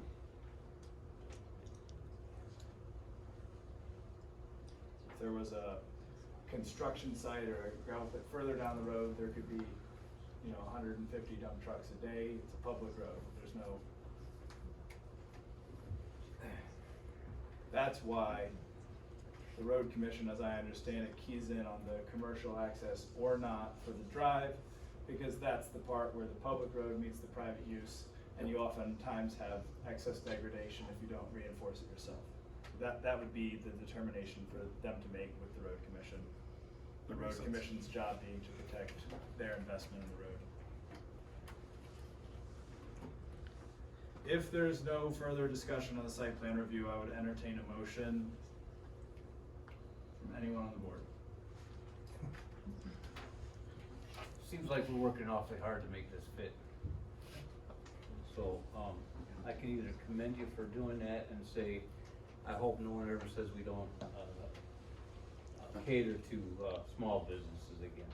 Cause in my opinion, we're making a lot of effort when we can't even determine if this fits.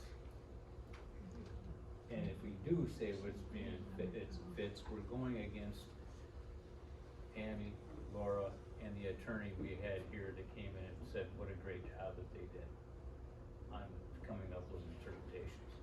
And I would feel remiss if I didn't say that, so.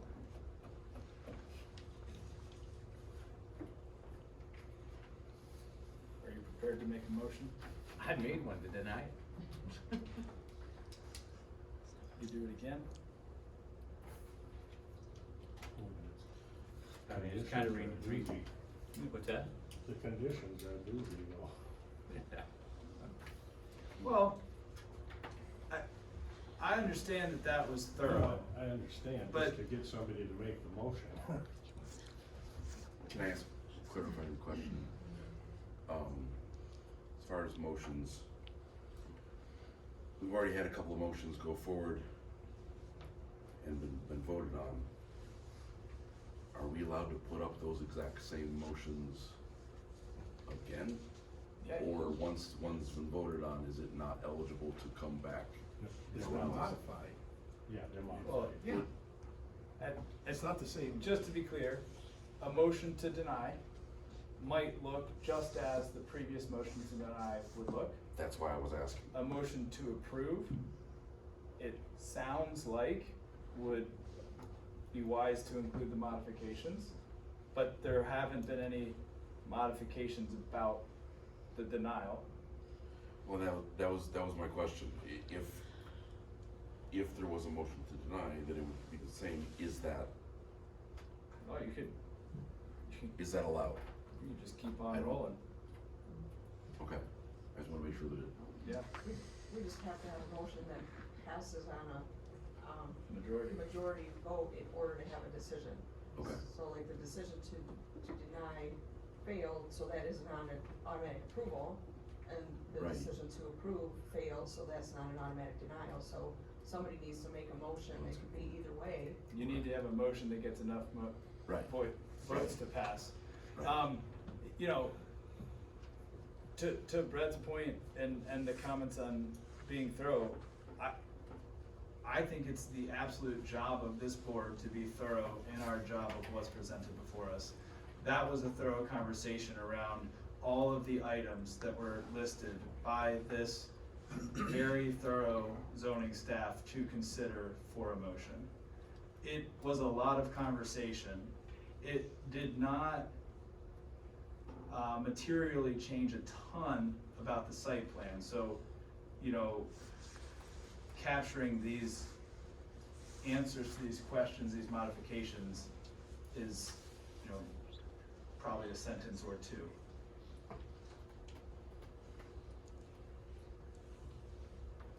So are you prepared to make a motion? I'll make a motion. Motion to approve case, excuse me, number PSPR 25-005, Brian and Holly Willcome for site plan review, forest production operation, log storage yard and related use at 5722 Rustic Road, section 36, Bear Creek Township, tax parcel 24-01-16-36-400-008, as shown on the site plan dated, received February 18th, 2026. Because the standards of Articles 8, 19, 20, and 22 have been met,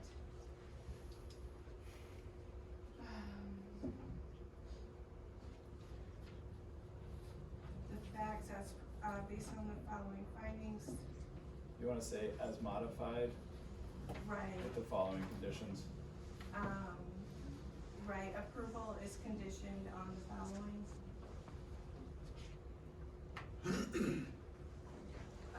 Let's see, we have, 200 feet, 250 feet of, privacy fence, Solid wood. solid wood, Site plan with the date in it. located on the north side of the log pile storage area. Screening, all screening, all proposed evergreen screening, trees shall be at least 6 feet tall. The hours of operation shall be 8 AM to 5 PM on weekdays only. Additional evergreen trees of 6 feet in height shall be placed adjacent to the snow storage area. You could say east of the east snow storage area. East of the east snow pile storage. Yeah.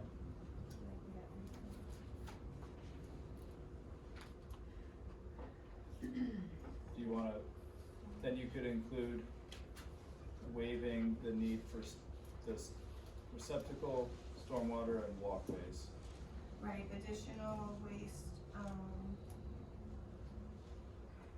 waste receptacle screening is not needed, the walkways, from parking areas to building entrances is not needed. And the stormwater management plan is waived. And the stormwater management, requirement has been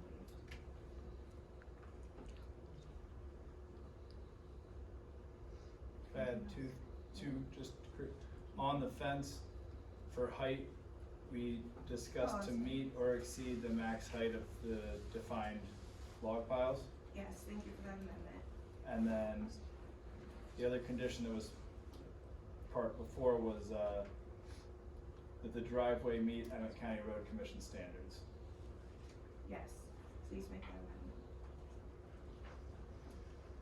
We have a motion, any discussion on the motion? Need a second. Yeah, get a second. Need a second on the motion. Okay. Okay. We have a motion with support. Any discussion on the motion? Hearing none, roll call please. Alexander, No. Gooding, No. Hersig, No. Lofbaum, Yes. Bates, Yes. Evie, Yes. Neal. Yes. Motion carries 4-3.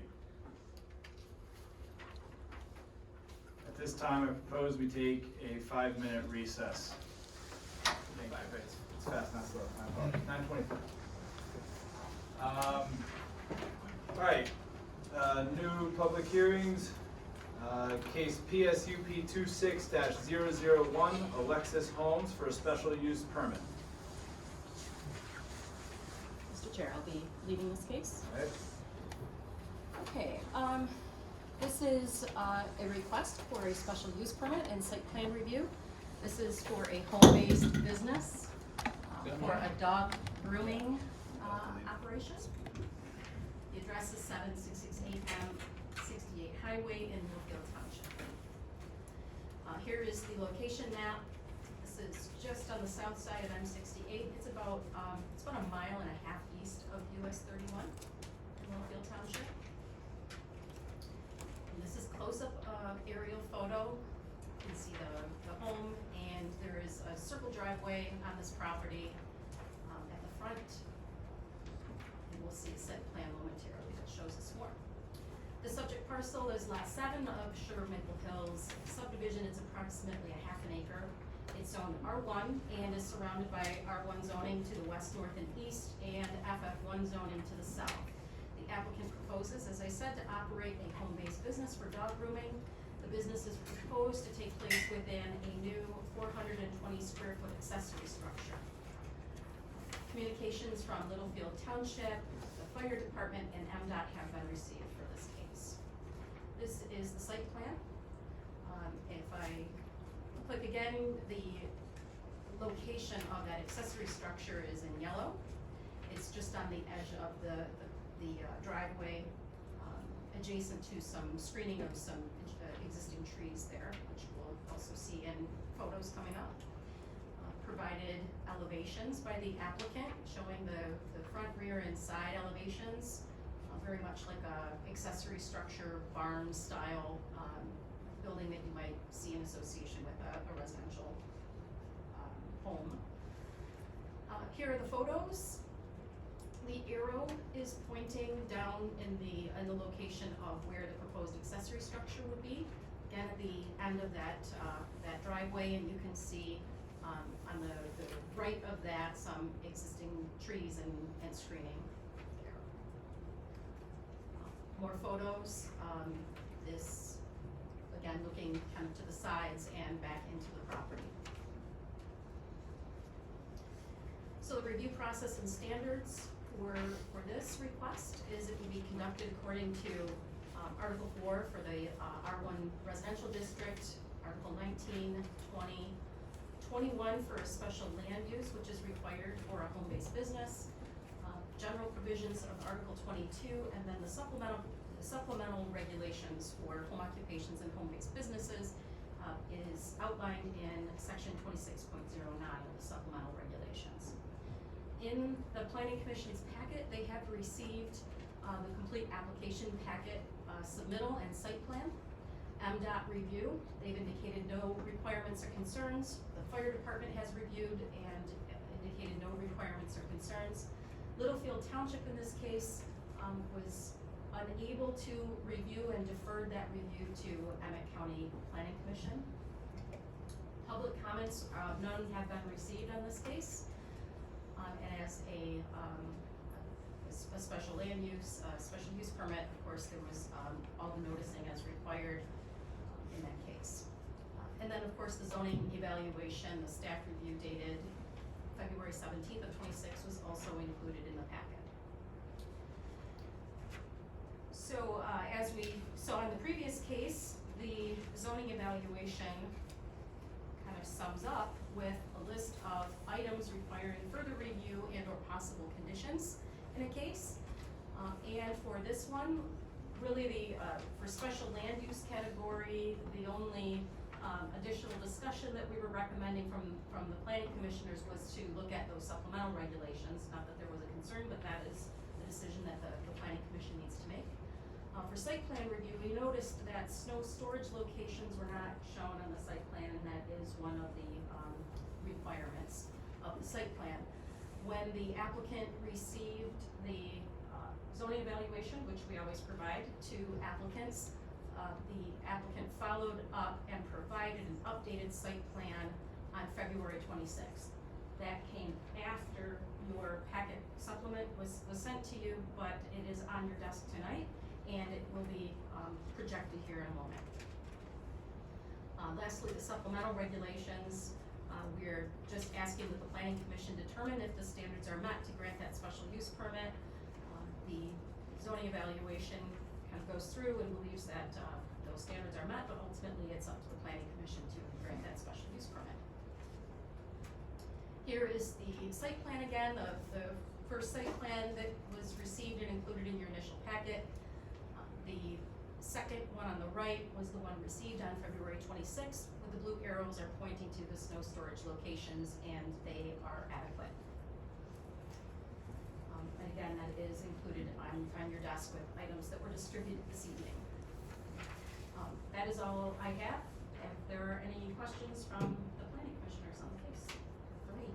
Thank you, Laura. Any questions for staff? I'm just curious, you said Littlefield wasn't able to? Yeah, review it? Was it- Littlefield Township was in touch with Tammy because they were notified as they always would be when they are the impacted township. Unfortunately, they don't have enough membership representation to be able to do their committee. So they're a little short right now, so they just asked if they could put this in the hands of the Emmet County Planning Commission. Fair enough. Yeah, thanks. Thanks. Any other questions for staff from the board? Is the applicant present? I do. Do you have anything else to add? Don't think so. You're not required to. Okay. All right. I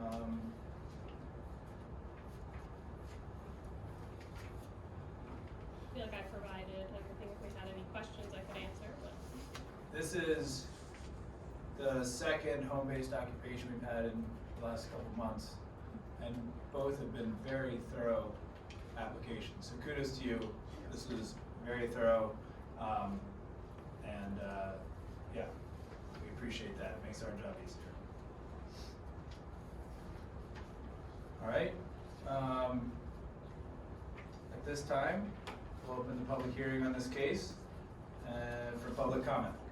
Would anybody in the audience like to speak on case PSUP 26-001, Alexis Holmes Special Use Permit?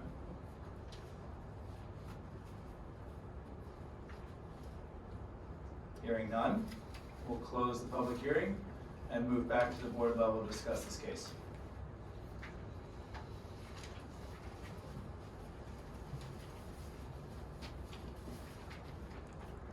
So Littlefield they didn't have a meeting because Correct. they didn't have a quorum? Because they don't have a quorum. Okay, Correct. so they So didn't there's discuss no it. recommendation. We did receive communication from Littlefield Township, which was included in your packet, but all of that communication provided was documenting that they were unable to have a meeting due to, having insufficient membership to be able to even have a quorum and hold the meeting, and requested that, it just goes to that Emmet County Planning Commission for review. Right, So, yeah, yeah, that's.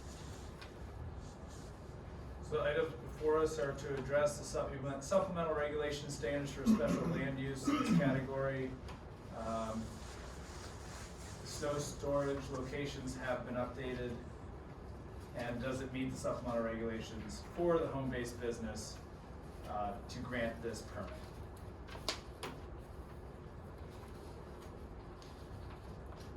Main thing I saw was hours of operation to be defined. The applicant provided, I believe, 8:30 to 4:30, Monday through Thursday, with 9 to noon on Fridays. Yes.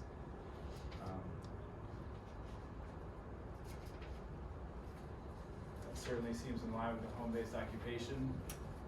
I read that and thought, why limit it on Fridays? So right now I only work Monday to Thursday, just with daycare and my son. But if I'm at home, I might pick up a Friday, so I threw that on there. Yeah, I wasn't directing that to you. Yeah, I'm sorry. sort of saying for the board, like, I don't see any, I would just do Monday through Friday, 8:30 to 4:30, I wouldn't want you to have to come back if your specific Friday arrangement changes. And then we do have record that MDOT has no concerns or requirements, the fire department has no concerns or requirements. And for the good of the order, the site plan that should be referenced in the motion should be February 26, 2026, not January 23rd.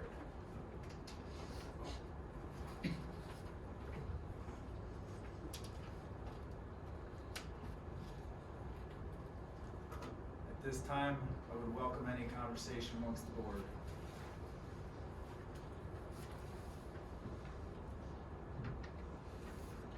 I personally don't see any issue with this. I would welcome a motion. I move to approve case PSUP 26-001, Alexis Holmes for a special use permit to operate a home-based business for dog grooming at 7668 M68 Highway, Section 11, Linfield Township. It's shown on the site plan dated February 26th. February 26th. Because the standards of Articles 5, 18, 19, and 20 have been met. Any other conditions? I propose including the hours of 8:30 to 4:30 Monday through Friday. I agree with that. And 9 to noon? No, I'm saying just keep it the same Monday through Okay, Friday. okay. I wouldn't. Monday through Friday. Could you include, Then- based on the following findings, the facts as presented in the zoning evaluation dated 2/17/26 are accepted as presented? Yes. I'd second it. We have a motion with support. Any discussion on the motion? Roll call, please. Lockbaum, Yes. Neal, Yes. Bates, Yes. Alexander, Yes. Persick, Yep. Gooding, Yes. Evie. Yes. Motion carries. Thank you very much. Thanks, guys. Next item on the agenda, new site plan reviews. Says there are none. So at this time, we will entertain general public comment. This public comment can be on any agenda item or general issue. It does not have to pertain to a case on the agenda or anything else. Do we have any public comment? I want to talk about the master plan, so should I wait? Will I have a chance when you start talking about it? You will not. This is your shot. Okay.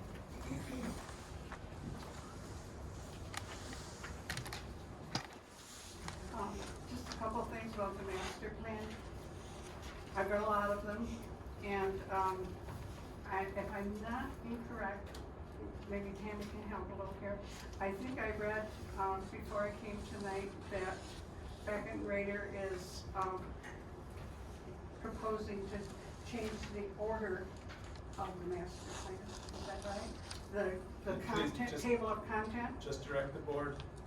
But I'd like to know that, if they're planning, because I thought it was a great idea that they were talking about changing the table of content, and they were going to put, like, the implementation and the, future land use, which is ordinarily at the end of a master plan, and that's really the meats and the potato of a master plan.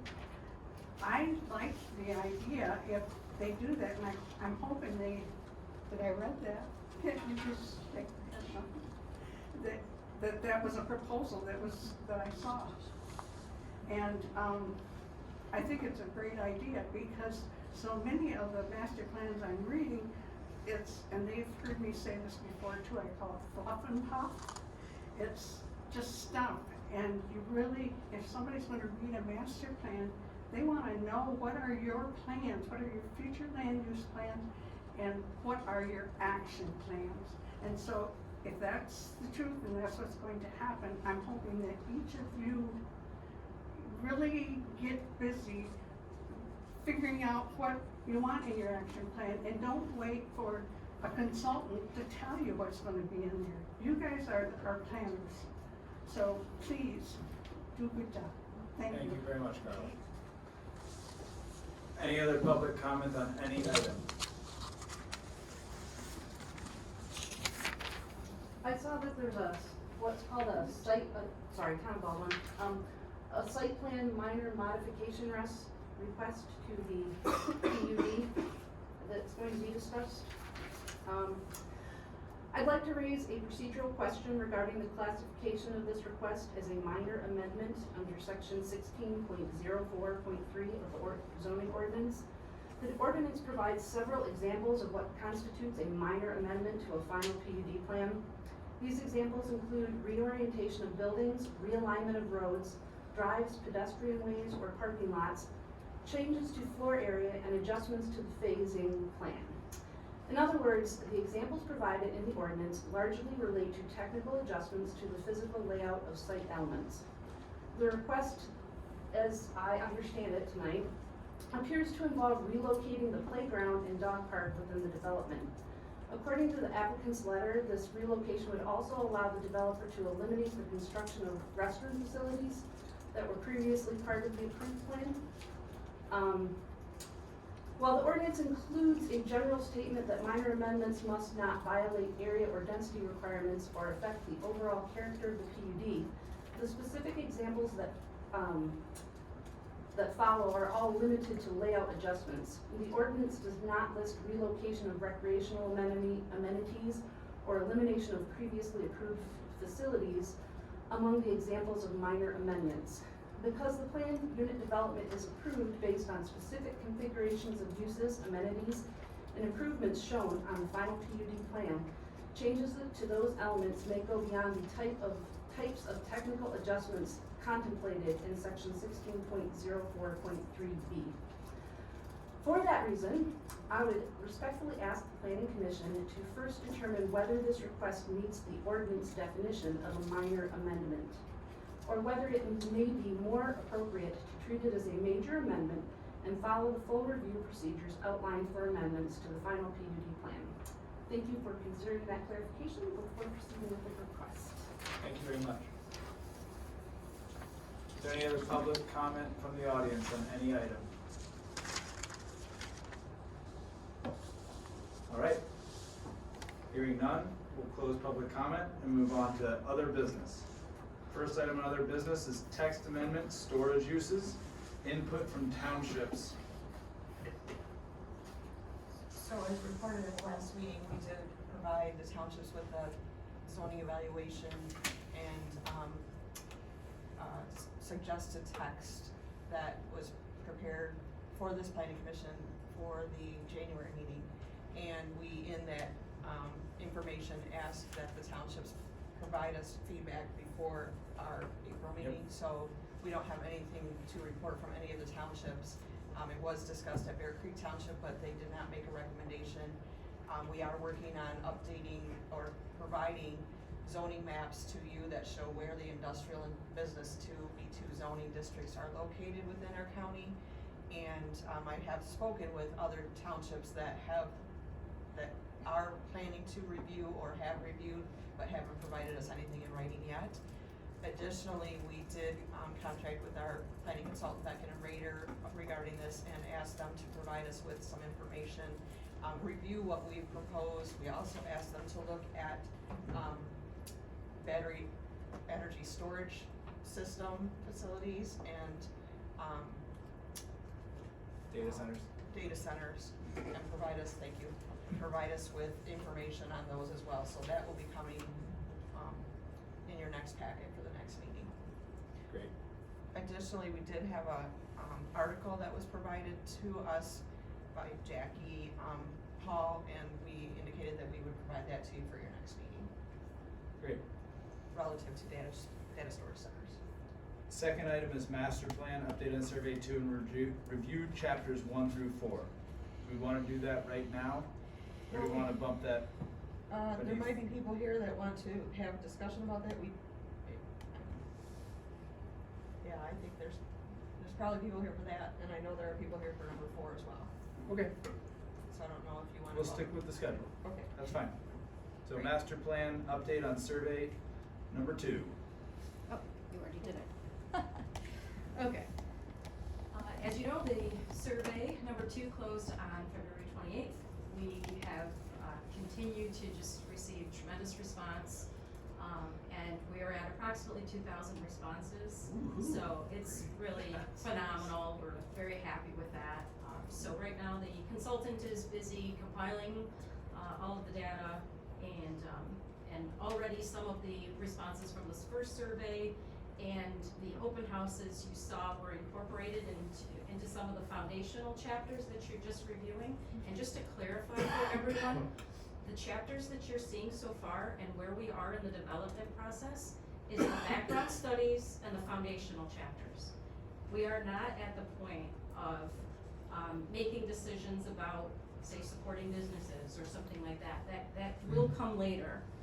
It can be, I know it can be, very frustrating and you want to move right to the meat and potatoes. But we are still going through and looking at the data, looking at the background studies, looking at what our citizens are saying. So we're still in the development process, but we will get to those. So, yeah. in my familiarization with master plans, that's the way it needs to be. You know, a master plan is designed to build to the plan at the end, to the land use, to the list of objectives and things. So, for those that may not be familiar with master plans and how they're structured and things, it's designed very specifically to kind of build a case for what the plan is projecting for the future. So I appreciate that, and I'm glad we're doing it that way. We're doing it the correct way. Right, the review process should be that way. How the final document is arranged and presented, you have some flexibility there. And we've seen this done before, and this is something that Tammy and I even talked about early on. But certainly you need to go through the process and do the studies and conduct the public input elements. Another important part of a master plan is it provides your case and your rationale for why you may do or not do something. So what might seem, superfluous or fluff and puff or whatever we want to call it, is very important when you're faced with a challenge, with a legal challenge, or a big decision about a data center or whatever might come our way. So that is all there, not just for the average reader or for any citizen, but for planners and legal teams and municipalities and so on. So really important to get this right.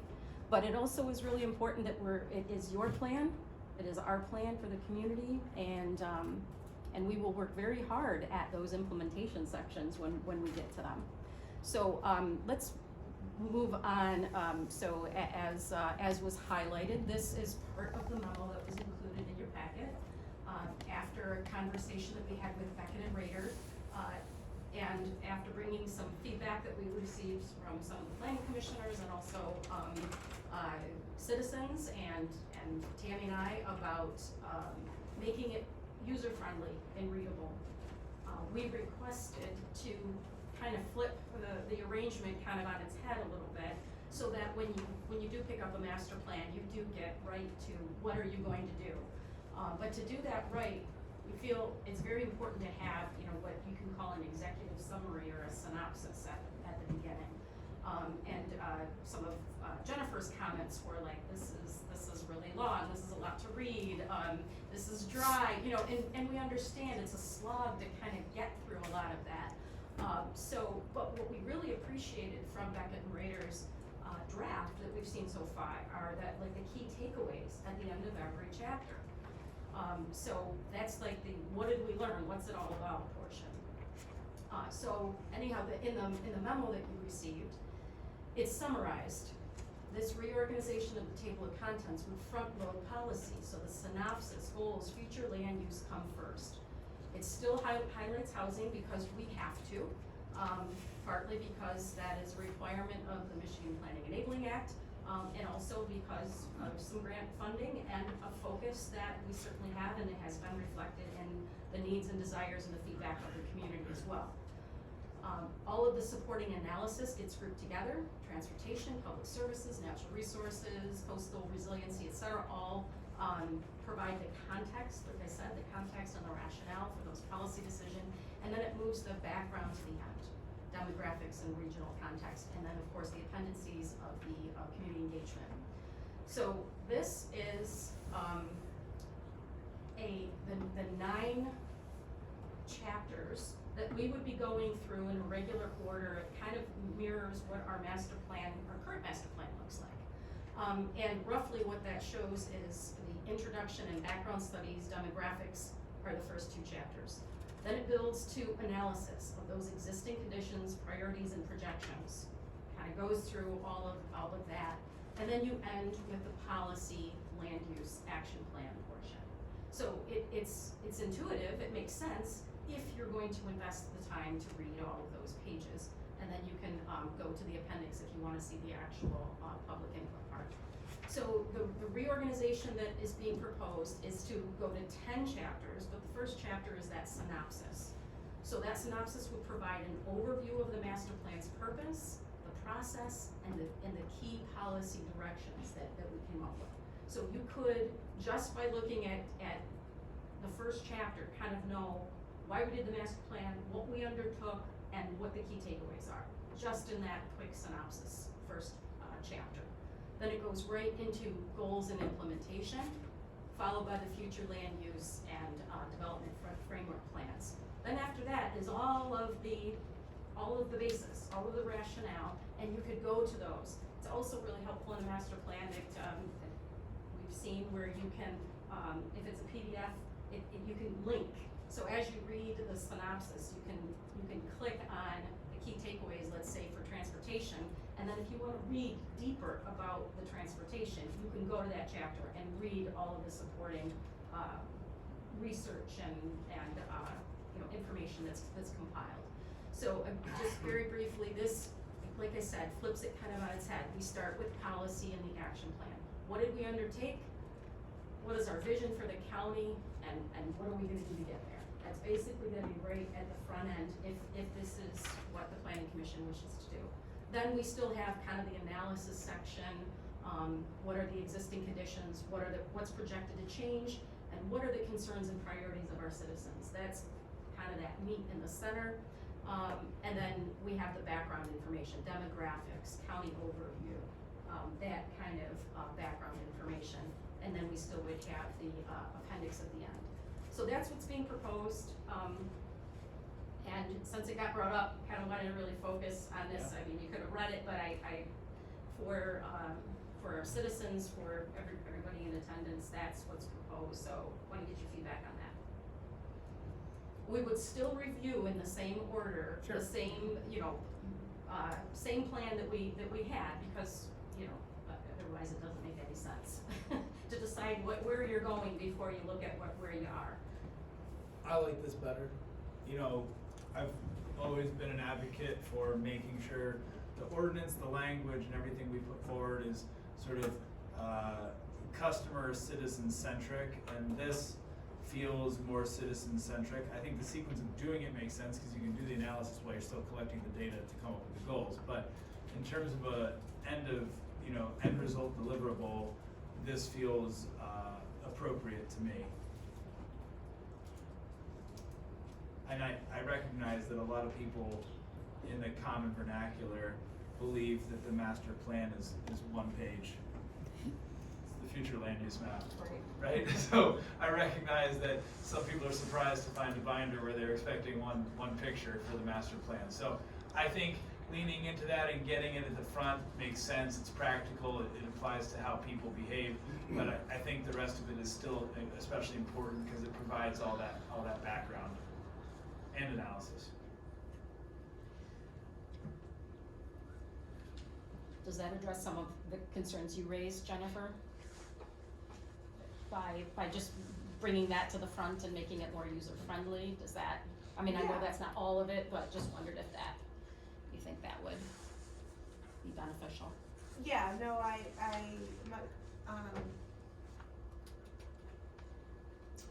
well, you had said it, in reviewing the chapters, if you didn't want it, mine is more if you don't want to slog through each chapter, if you get the summary at the beginning. I think that's and so, I really like the synopsis chapter. I think that'll be a huge help, that you can get a quick view of process, input. So yeah, I think this will help give, and I think we've heard from the public that that goals and future land use map. Helpful at the beginning. Okay, are we okay to move on? Yeah, I had a question on this. I just had a question on the language of the master plan. I assume a human's writing this, although I imagine AI could be helping, and I don't know. But sometimes there's text modifiers that seem to present a bias or an opinion. A lot of times I agree with the bias, but I wondered about, at risk of making it even more dry, I sometimes worry that I know I've brought this up before, but it almost presents like it has an agenda. And I think that makes sense in the analysis sections in some regards when we have data to support it. But I was just curious, like, what the sort of protocol is on something like that. And a simple example, the beginning of chapter of the demographics, the first page, this paragraph says, prior to 1960, Emmet County's population remained relatively stable in the 15,000 to 16,000 range. Between 1960 and 2000, the county's population doubled to over 31,000 residents. While it increased between 2000 and 2020, the rate of increase has been at a much more stable rate. Why say much? Like, if it just says the rate of increase has been at a more stable rate or a more consistent rate, when it says a much more stable rate, it reads like we achieved something we were trying to do. In chapter 3, I'm as pro-farming as we get, and I'm a young farmer, but the sentence says, continued engagement of younger farmers will be important to sustain this vital part of the county's economy and heritage. I certainly agree it's a vital part, but I wonder about making the assertion that it's a vital part, or if there should be language there that says, important to sustain this part of the county's economy and heritage, or this part of the county's economy and heritage of which 26.3 respondents highlighted as important, right? Like, there's just, it's little, I know it's little, Well, but and that's why yeah. you all were given the opportunity to Yeah. review these chapters even before they were distributed and put into the packets. I can tell you, it surprises me that we didn't catch that, because I think Tammy and I are both very attuned to those kinds of things, and we made lots of Little tweaks, yeah. And well, we don't really need to say that. Well, let's just dial that back. So I think those kinds of comments are spot on, and that is exactly within your relevant purview to make those comments. And that is really, honestly, to be frank, what we're looking for from you. Okay. When we put this out to you and say, lay your eyes on it, because some things strike, you, Brian, that maybe got past me or Sure. didn't catch Jennifer's eye, etc. So that's exactly why we're asking you to take the time, and you wanted to. We can do this in chat and small groups like we talked about, but I don't think there's a need to belabor it. I think just mark it. mark it. Yeah. Mark it up and send it to us. And what Tammy and I have been doing as we receive comments is, if it's really straightforward, remove it, just fix it, edit it. If it's something that we think is more policy driven, or something that the entire planning commission really deserves to discuss, then we bring it to the planning commission. Great. So, but yeah, fair enough. I think you haven't seen a couple of chapters yet that We get a lot of there's a big tap the brakes and take a step back. So yeah, anyhow, we kind of moved into talking about the chapters now, which it's 10 o'clock. It's kind of a late part of the night. I think what I want to do first is just point out, in that same vein, in the binders that you received at the front of chapter 1, there is chapter 1 and chapter 2 kind of discussion items, and you received this in your packet last month too, but we delayed it because the meeting went very long last time. But there's the summaries of some things that we might want to discuss about chapters 1 and 2. If you pull the tab for 3, we have summary of chapter revisions and kind of discussion items, just to let you know some of the things that already happened for chapters 3 and 4.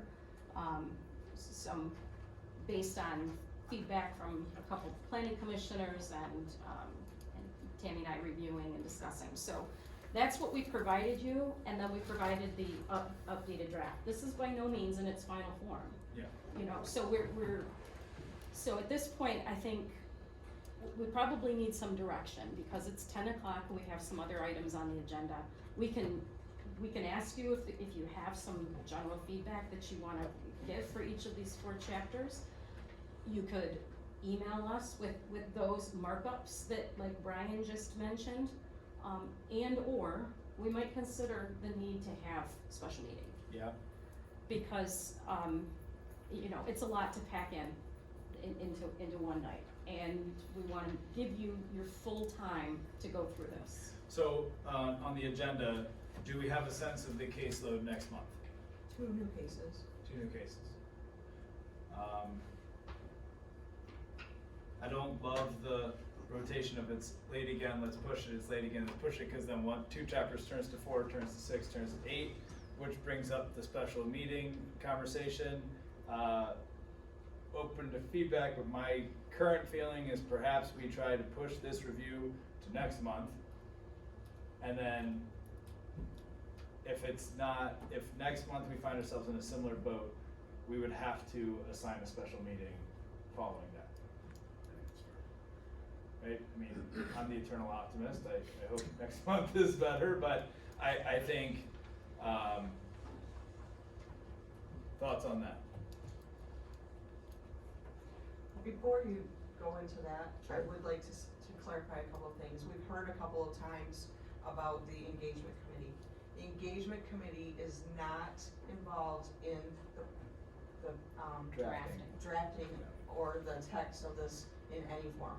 The engagement committee's role is to engage the public and try to reach out to people to get more people involved in taking the survey, in participating, and that sort of thing. So the comments about the engagement committee, they're not writing this draft, they're not even reviewing the draft. The only person from the public that, provided comments so far is not on the engagement committee. The members of this planning commission that are on the engagement committee have provided comments, but the engagement committee itself is not involved in writing the draft or reviewing it at this point. The engagement committee is why we have 2,000 replies to the survey. Yeah, exactly. And along those same lines, it was stated earlier when we were talking about approving the minutes, about a comment that I was directed by the chair to add something to the master plan, I think is what was stated by Commissioner Loftbaum. We are not at a point where we are doing an action plan. So I'm very glad that you asked us to go back and review what was stated, because again, you know, the engagement committee doesn't put things in the plan, and certainly the chair directing me or anyone else to just add content about a priority when we're not really at that point yet. So I just wanted to offer that clarification too, if there's any confusion that we're just inserting things and working on an action plan now, because that isn't happening. And then with regard to public comment, I just also wanted to point out that every comment that we receive will be going through, you know, item by item, and we have multiple pages of comments, and I appreciate those. You know, they only make the plan stronger, but there will be things within those comments that we're not gonna change, that we're gonna bring those to you and say, this has been suggested. Do we change it? Right. So, if you're good with that, we'll continue in that arena, and I like your idea about meeting. Yeah. Yes, sir. I would like to make 4 comments on this subject real quickly. I think you're right about a bias in the master plan. It's kind of a liberal agenda bias. I just want to be clear, Chuck, that's not what I was saying. I'm just saying some words carry more weight than perhaps the writer intended. I'm not suggesting the whole plan has a bias, just that sometimes language, you know, one word here or there. Sorry. Okay, on page 2 in chapter 4, it talks about diversity. I think we should just treat all people the same. On page 2, chapter 5, it talks about prioritizing public transit. I'm not in favor of that. The Emmet County Commissioners tried that here several years ago. We spent a lot of money on it, and they decided to get out of that. It failed. We already have Sheboygan State Regional Ride buses coming to Petoskey every morning.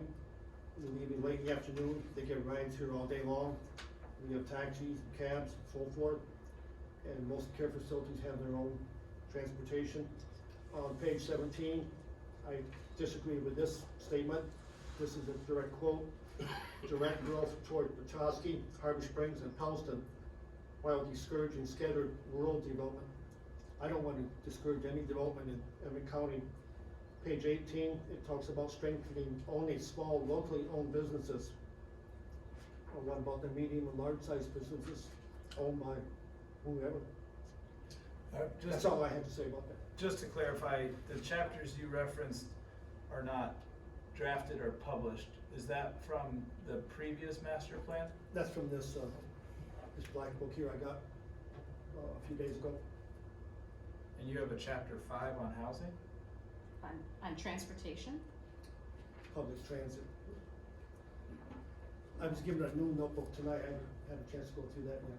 Okay. I'm going by the one I had. As far as I know, the chapters on those issues haven't been published. It could have been language from a previous master plan, I'm not certain. But comments are noted. Regardless, it would be great if you could provide those to us so that we could look at what you're talking about and review those. Yeah. For, consideration. And you'll notice as you go through the sections of the different chapters, there's call-out boxes too that will highlight summaries of what we heard from the public during public engagement. Yeah, those are nice. So sometimes it's not a planner stating something, it's reporting what was collected in a survey or an open house. Any other comments from the board on master plan? Otherwise, I propose moving the formal review of the draft chapters to the April meeting.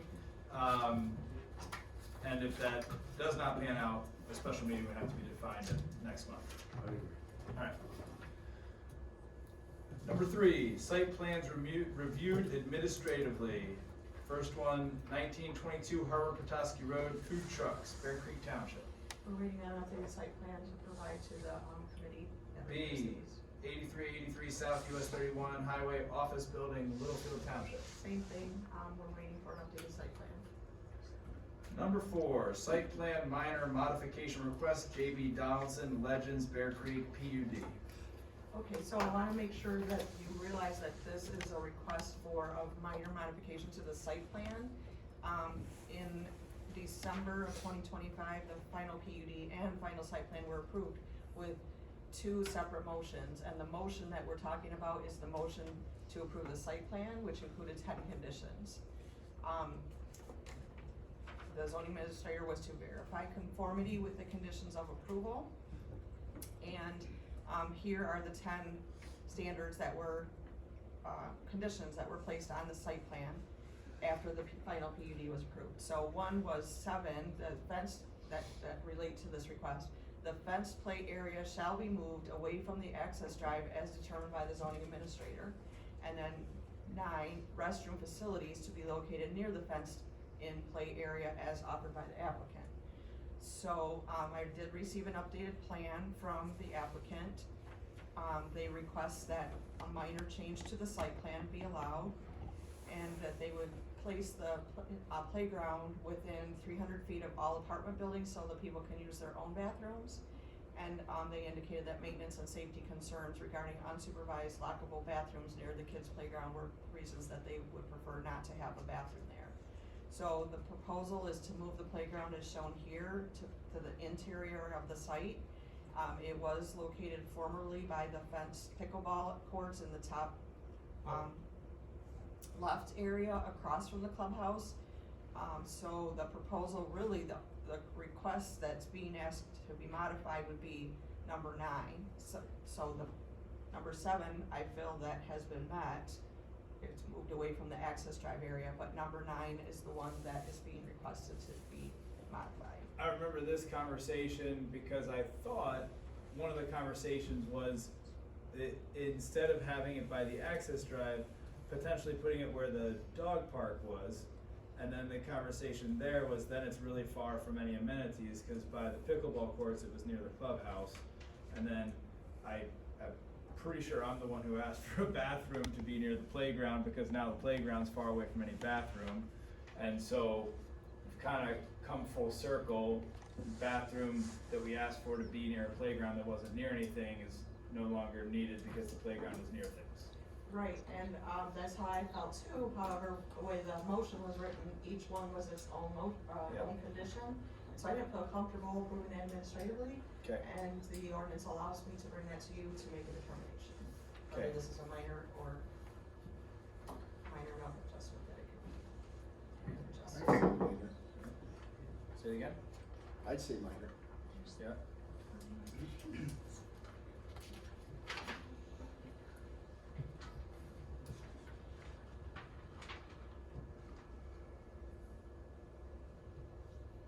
So, I believe the appropriate section for this is section 1604.3, amendments to final PUD. No.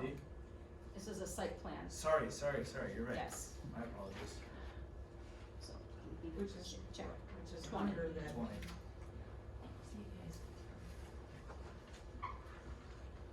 I mean, so is it still in Article 16? Article 16 references Article 20. Oh, for okay, site plan review. okay.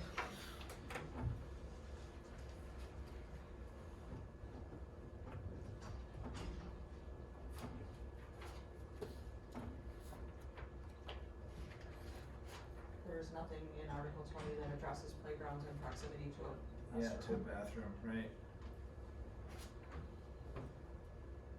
Well, I appreciate you bringing it to the board, but it does feel like this is in response to the conditions we set forth at that time. Right. Other thoughts from the board? I agree with that.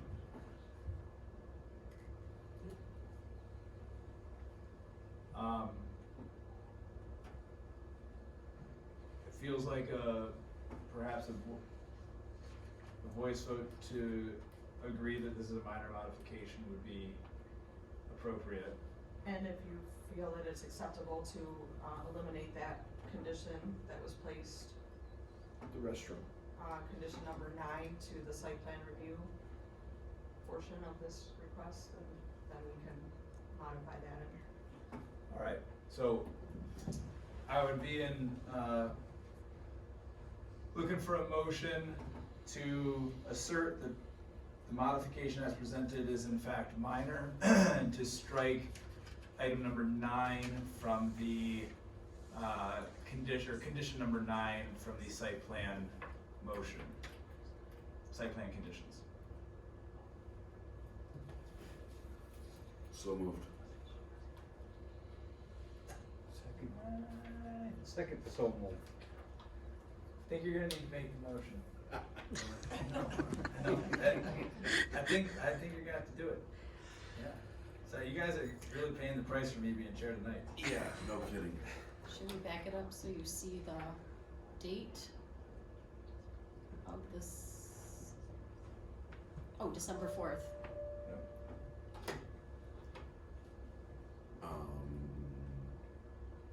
Is this a motion to amend the previous site plan approval of December 4th, 2025? All right, so. What she said. Easy. I'm sorry. You make that, or am I doing it? So we're looking to make a motion to amend this final site plan with this date All right. on item 9 Make a and to motion. assert that it's a minor modification. All right, so make a motion to amend the site plan approved December 4, 2025. And it is a minor modification and eliminate item condition number 9. Thank you. We have a motion. For JD Donaldson for the Legends Bear Creek PUD. Exactly. We have a motion. Do we have support? One second. We have support. Any discussion on the motion? Hearing none. Roll call, please. Loffbaum, Yes. Neal, Yes. Evie, Yes. Bates, Yes. Alexander. Yes. Gooding, Yes. Persig. Yes. Motion carries.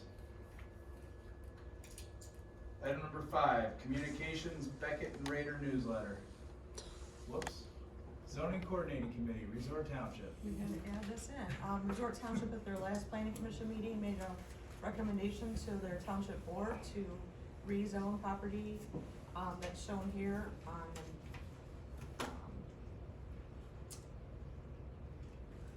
this location in Bear Creek Township near, I'm sorry, Resort Township, near the trailer park, help me out, Andrea.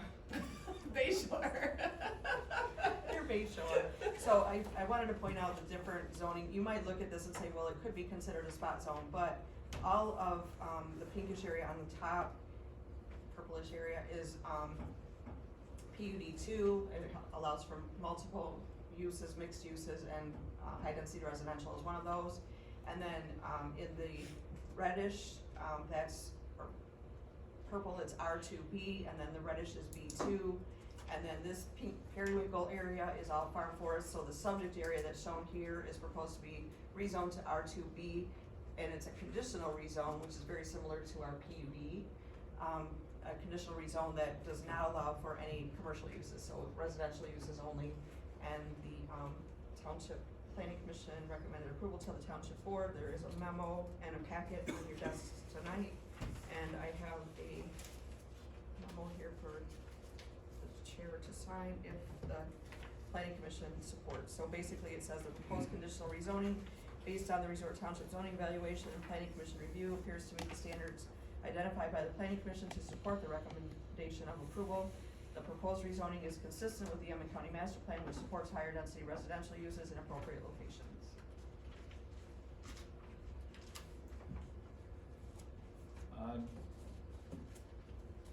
Any conversation on the memo? Any discussion? Any concerns?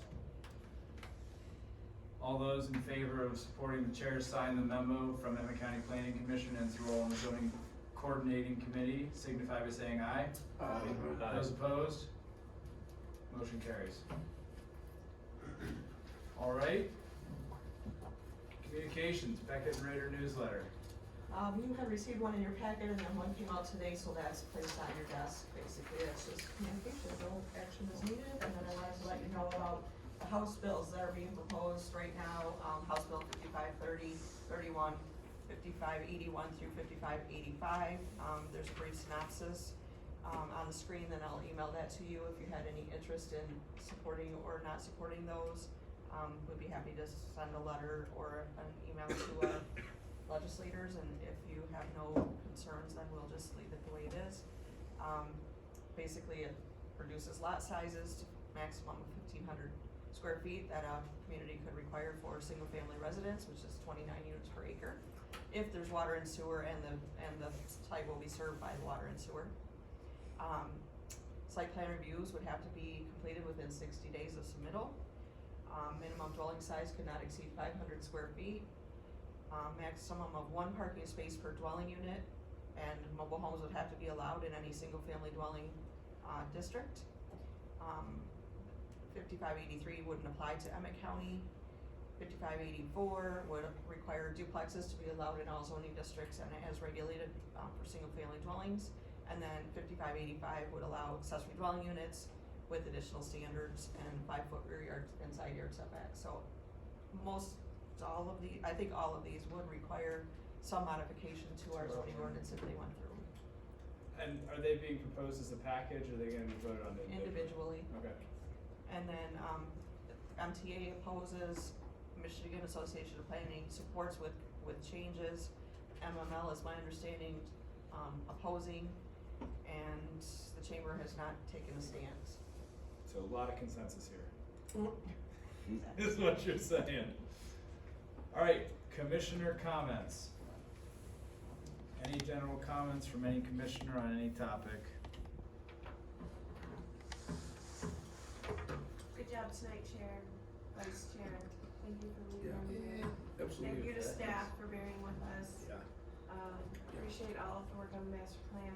Thank you for taking our comments.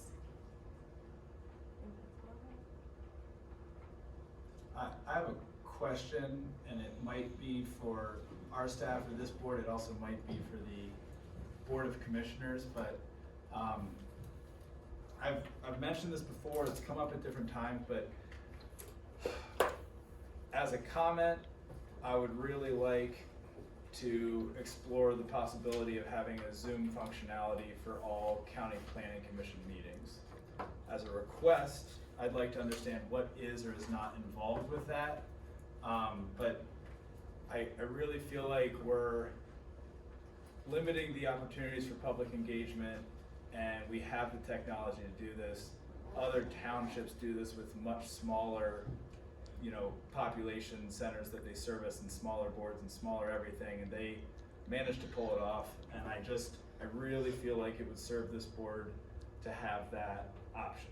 I don't know what's involved with that. I don't know if the Board of Commissioners needs to approve that, but I would really like to see some sort of exploration of that option for these meetings.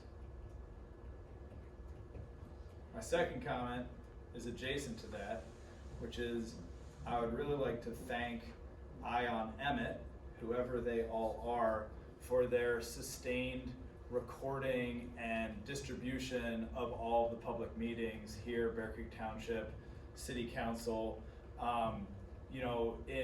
In my life outside of this board, the videos posted by Ion Emmet have really enhanced the discourse amongst people that I interact with on a day-to-day basis, and I feel like the best thing we can have is a more informed public. I don't think we do ourselves any favors by limiting access, so in the absence of some kind of Zoom functionality, having these recordings, I think, has really enhanced the discourse amongst other citizens who have other obligations, who can't stay until whatever time it is for these meetings, and I've come to really rely on it as a service, and so I really want to thank the folks behind that, because I really think it's enhancing the overall body politic on this, and I think that's a good thing. So I appreciate the efforts. I assume it's the folks with the tripod.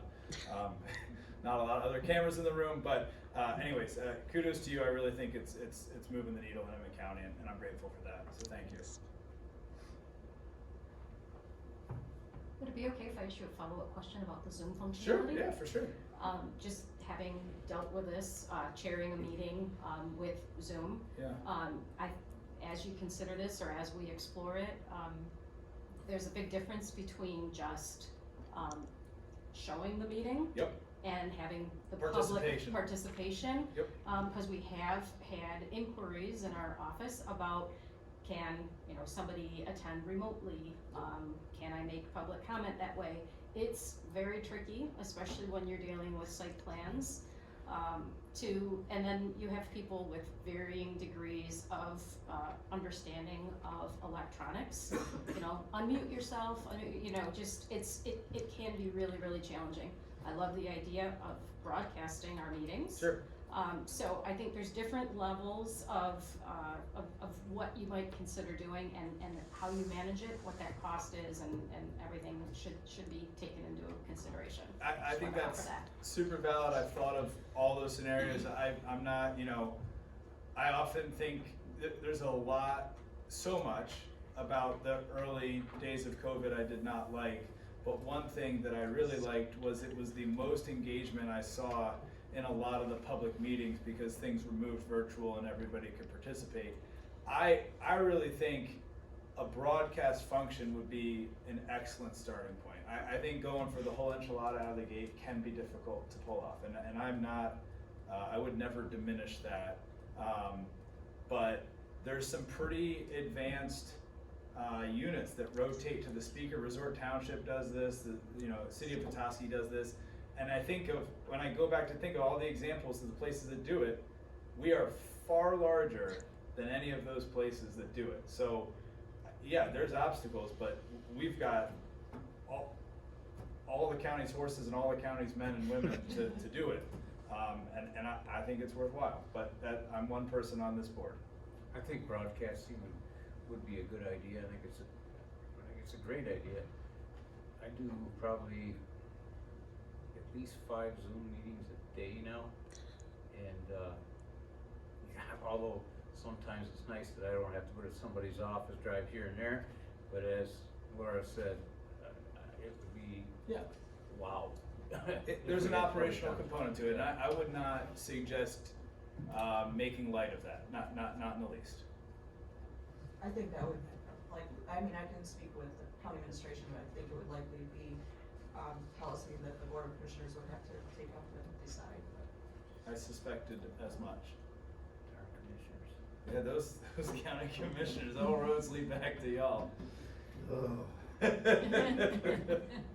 Any other commissioner comments this evening? Yeah, I'll make a couple, Brian. Sure. Speaking of county commissioners, Brett and I recommended to the county board here last month, I think it was, that all you guys, and gals, be paid based on the, longer meetings. We understood there was two, different rates of pay, one for 2-hour meetings, one for 3. And we recommended to the board, that just all of you guys and gals be, paid on the 3-hour meeting, the bigger, rate. Then also, just a few days ago, I received a judgment from the state of Michigan, Court of Appeals, Supreme Court of Michigan, regarding the Crooked Lake Yacht Club case. That started out here 2.5 years ago, I think it was, approximately, in the zoning board of appeals. We denied their 5-foot variance. They appealed, they actually sued Emmet County in circuit court. We lost that case, and because the county commissioners were afraid that would set a precedent, not only for Emmet County, but possibly statewide, we appealed to the Michigan Court of Appeals, and that was quite expensive to do that, but just a few days ago, I got this judgment from that Court of Appeals, and Emmet County also lost that case. That's all I have. Thank you, Chuck. Any other commissioner comments? Hearing none, I would entertain a motion to adjourn. So moved. Second. All those in favor? Okay. All right, those opposed? Same sign. Have a good night, everybody.